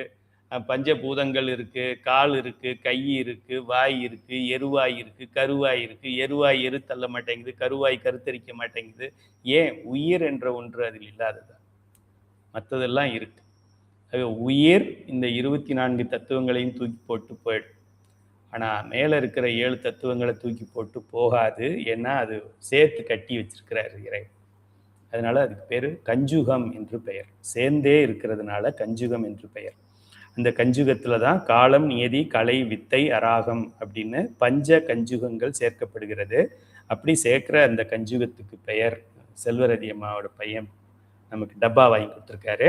இப்போ இன்னொன்று சேர்க்க போகிறாரு. காலம், நியதி, கலை, வித்தை, அராகம் அப்படிங்கிற 5 சேர்ந்ததுனால அந்த உயிருக்குள்ள ஏற்கனவே இருந்த கஞ்சுக உடலுக்குள்ள காரண உடலுக்குள்ள இந்த கஞ்சுகம்லாம் சேர்ந்த உடனே இப்போ இதுக்கு பேர் கஞ்சுக உடல் ஆயிடுச்சு. இதை விஞ்ஞானமய கோஷம் அப்படின்னு வடமொழியில் சொல்கிறாங்க. இப்போது இந்த பஞ்ச கஞ்சுகங்களை பெற்ற ஆன்மா அறிவு, இச்சை, செயல் விளக்கம் பெற்று போகத்தை நுகரும் தன்மை உடையோனாதல் பற்றி புருடன் எனப்படும். இப்போ இந்த அறிவு, இச்சை, செயலெல்லாம் விளங்குது. உங்களுக்கும் இந்த சைவ சித்தாந்தங்கிறது ஏற்கனவே இருக்குது, ஆனால் தெளிவாக புரியலை. இப்போ ஐயா மேல்நிலை வகுப்பில் சொல்லும்போது கொஞ்சம் அதிகமாக புரியுது, இங்கே படிக்கும்போது கொஞ்சம் புரிஞ்சுது, இங்கே படிக்கும்போது அதிகமாக புரியுது. இங்கே படிச்சிருந்ததுனால இங்கே ஈஸியாக புரியுது. இங்கே அதை படிக்கலைன்னா இவ்வளோ வேகத்தில் இங்கே நான் நடத்தினேன்னா யாருக்கும் எதுவும் புரியாது. நீங்கள் ஏற்கனவே இந்த தொகுதியை அட்டன் பண்ணதுனால இதை நம்ம ஈஸியாக சொல்லிடலாம், காரணம் கஞ்சுகம் அப்படின்ட்டு.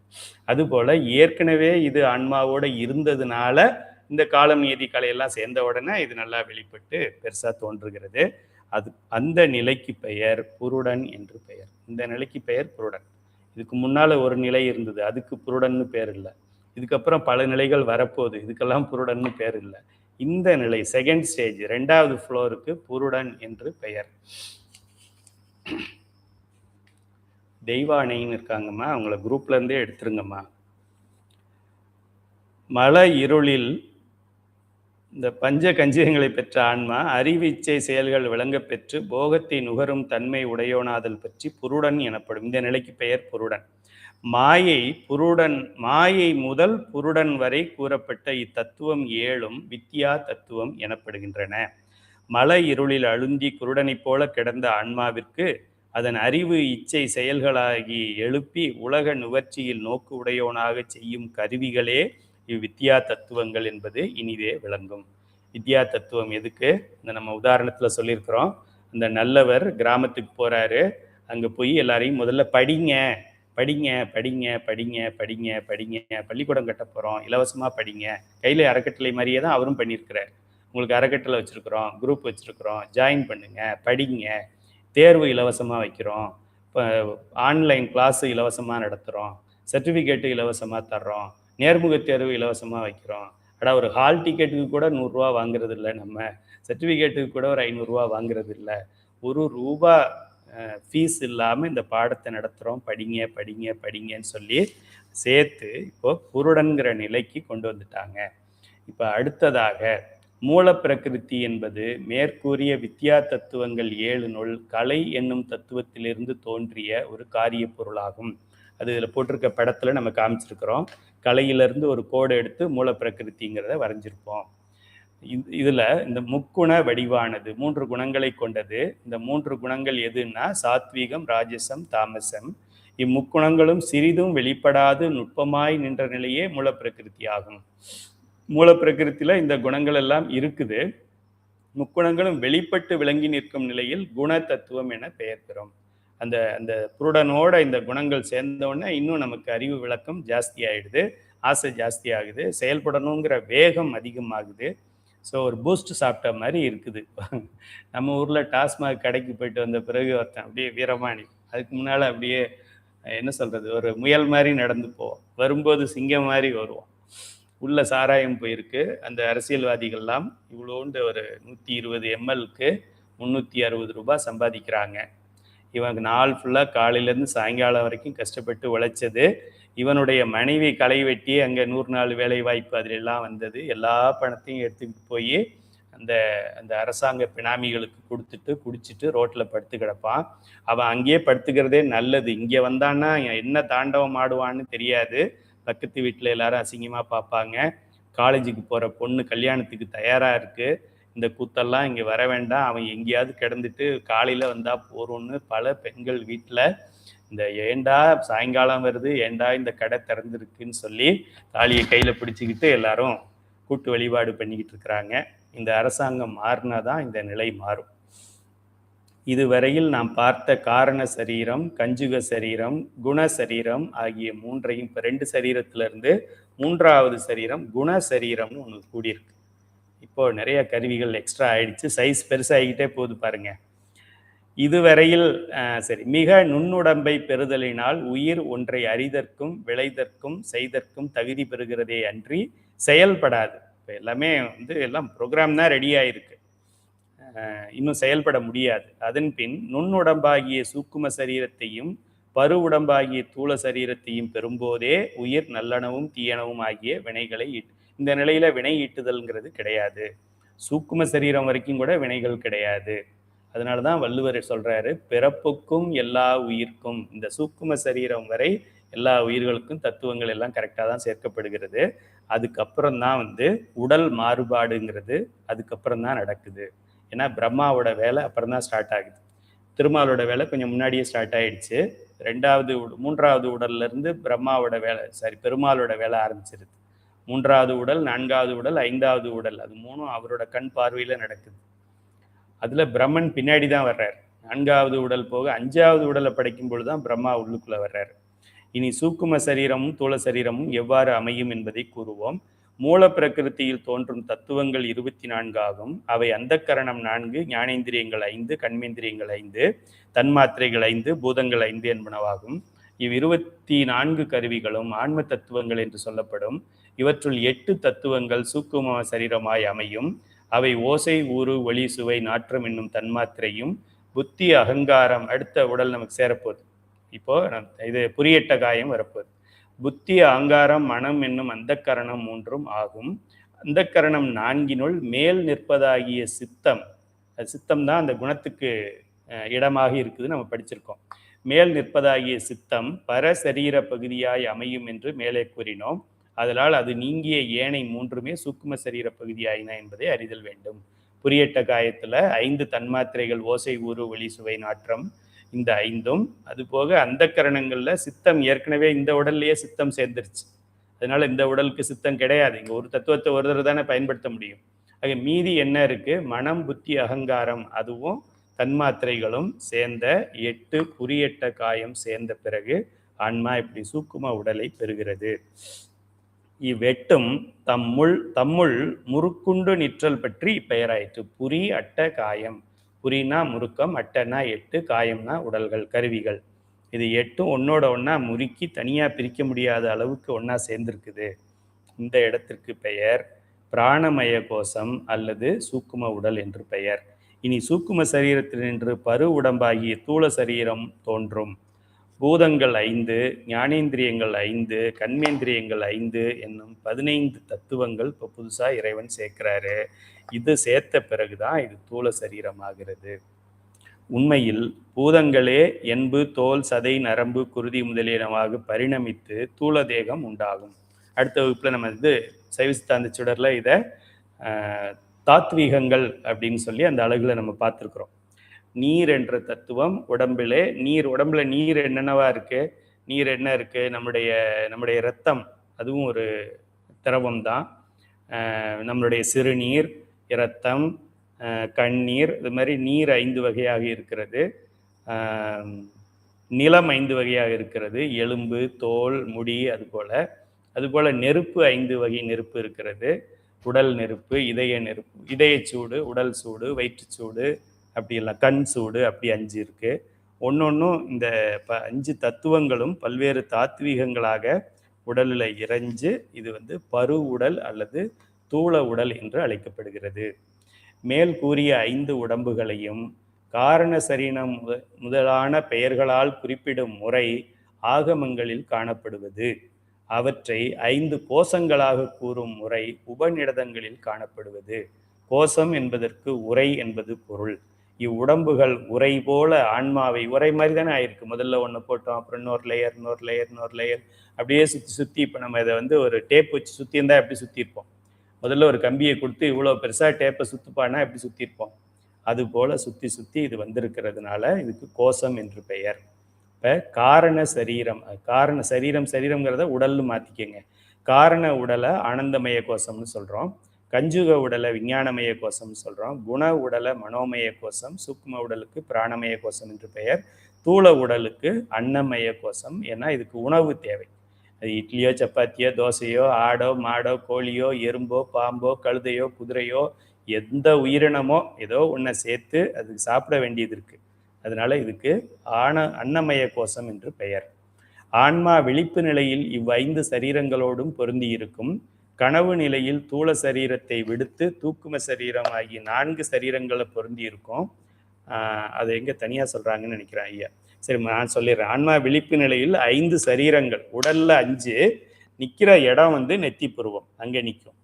கனவு நிலையில் உடல்கள் 4ல பிரிஞ்சிரும். ஆன்மா இந்த 5வது உடலை மறந்துடும். இது ஆஃப் பண்ணி போட்டு கழட்டி போட்டு இது செயல்படாது. தூங்கும்போது கண்ணு இருக்கு, பார்க்க மாட்டேங்குது. காது இருக்கு, கேட்க மாட்டேங்குது. மூக்கு இருக்கு, நுகர மாட்டேங்குது. நாக்கு இருக்கு, நாக்கு சுவையை உணர மாட்டேங்குது. அதனால இந்த சுவிட்ச் எல்லாம் ஆஃப் பண்ணி கழட்டி போட்டுரும். கழட்டி போட்டு இங்க உட்காந்து இந்த 2 வேலையை யார் பண்றா? என் மனைவியா? அச்சச்சோ, சபை முன்னால தாலி கட்டியிருக்கேன், கழுத்தை நீட்டியிருக்கேன், அவருக்கு நான் உடனா இருக்கணும். எந்த மனைவி இதை பண்றாங்க? எந்த மனைவி கணவனுக்கு ஐயோ நீங்க தூங்க போறீங்க, இந்த கருவிகளை நீங்க கழட்டிக்கங்க, அப்புறம் இங்க இருக்கிற ஆன்மாவை இறக்கி இங்க வச்சுக்கிட்டு அப்புறமா தூங்குங்கன்னு எந்த மனைவி சொல்றாங்க? எந்த மனைவிக்கு எந்த கணவன் அது மாதிரி சொல்றாரு? எந்த பிள்ளைங்க சொல்லுது? எந்த பெற்றோர்கள் சொல்றாங்க? சிவபெருமான் சொல்றாரு. சிவபெருமான் சொல்றாரு, ஒரு உயிருக்கும், நாய்க்கும் பேய்க்கும் கொசுக்கும் பாம்புக்கும் பள்ளிக்கும் உங்களுக்கும் எனக்கும் சிவபெருமான் செய்கிறார். ஒன்றாயும் உடனாயும் வேறாயும் செய்கிறார். அவனை விட நமக்கு முக்கியமானவன் வேற யார் இருக்க முடியும்? எந்த கணவன், எந்த மனைவி, எந்த பிள்ளை, எந்த பெற்றோர் இதை செய்கிறார்கள்?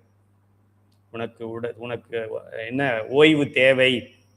இறக்கு, கீழே இறக்கு, இதை கழட்டி போடு. ஓகே, இதுக்கு பெயர் நனவு நிலைங்கிறதுல இருந்து இப்ப கனவு நிலைக்கு வந்திருக்கிற.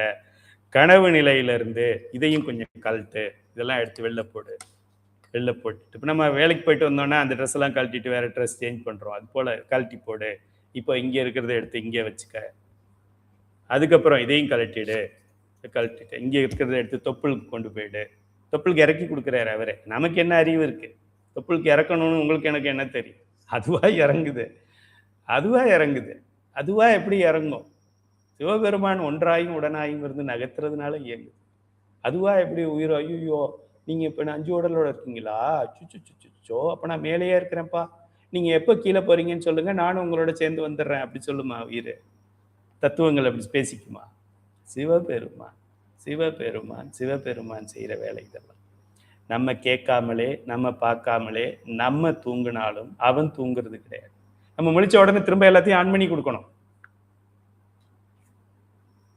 திடீர்னு தட்டி விட்டாங்க யாரோ, திடீர்னு கனவு வந்துருச்சு, முழிச்சிட்டோம்னா திரும்ப எல்லாத்தையும் ஆன் பண்ணி கொடுக்கணும். யார் பண்ணி கொடுப்பாங்க? மனைவியா? பேர பிள்ளையா? ஒரு பிள்ளையும் ஒன்றும் பண்ணாது. இருக்கிற சொத்துக்கு வேணா சண்டை போட்டுக்கும். சிவபெருமான் பண்ணுவார். அவருக்கு நம்ம எதுவும் செய்ய வேண்டாம். நமச்சிவாய சொன்னா போறோம், பஞ்சபுராணம் பாடினா போறோம். உறக்க நிலையில் சூக்கும சரீரத்தை விடுத்து காரணம், கஞ்சுகம், குணம் என்ற 3 உடல்களோடும், பேருறக்கத்தில் குணசரீரத்தின் நீங்கி காரணம், கஞ்சுகம் என்ற 2 சரீரங்களோடும், உயிர்ப்படங்கள் என்னும் நிலையில் காரண சரீரம் ஒன்றோடு மட்டுமே பொருந்தி நிற்கும். திரும்ப இப்படி ஆயிடுவார் இவர். இவ்வாறு ஆன்மா தனது முதல் நிலையாகிய கேவல நிலையில் உடம்பு ஏதும் இல்லாதிருந்து பின் காரண சரீரம், கஞ்சுக சரீரம், அது இதெல்லாம் பெற்று அவற்றுள் கட்டுண்டு அவற்றிற்கு உள்ளாய் நின்று அவைகளை இயக்கி புறப்பொருள்களை அறிந்து வரும் இறைவன் அருளால் இந்த கிரவுண்ட் ஃப்ளோர்ல இருந்து 5th ஃப்ளோர் போறது, 5th இருந்து திரும்ப கிரவுண்ட் ஃப்ளோருக்கு வர்றது, திரும்ப மேலே போறது, திரும்ப கீழே வர்றது, மேலே போறது, கீழே வர்றதெல்லாம் யாரால நடக்குது? யாரால நடக்குது? யாரால நடக்குது? சிவபெருமானால நடக்குது. அதனால் அவருக்கு நன்றி உள்ளவர்களாக நாம் இருப்போம். இந்த அளவிலே வகுப்பை நிறைவு செய்வோம். இப்போ நம்ம கடைசியாக பார்த்த மிகப்பெரிய பாடத்தை இதை விட இன்னும் எளிமையாக நம்முடைய அழகாக நம்ம சொல்லியிருக்கிறோம். அழகு 9 உடலின் 5 அடுக்குகள் அப்படின்னு சொல்லியிருக்கோம். அடுத்த எடிஷன் வரும்போது இதுக்கு இன்னும் படங்களை எல்லாம் நிறைய சேர்த்து, டேபிள்லாம் நிறைய சேர்த்து அடுத்த எடிஷன் ரிலீஸ் பண்ண போகிறோம்.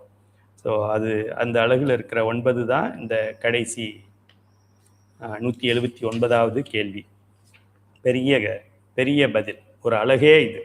ரொம்ப முக்கியமானது. அனைவரும் இதை உணர்ந்து படிக்க வேண்டும். இதை உணரும் பொழுது பெருமான் நமக்கு என்னென்னவெல்லாம் பண்ணியிருக்காருங்கிறத கொஞ்சம் மறந்துடாதீங்க. மற்றவங்க என்ன பண்ணியிருக்காங்க அப்படிங்கிறதெல்லாம் ஞாபகம் வச்சுக்கிற நம்ம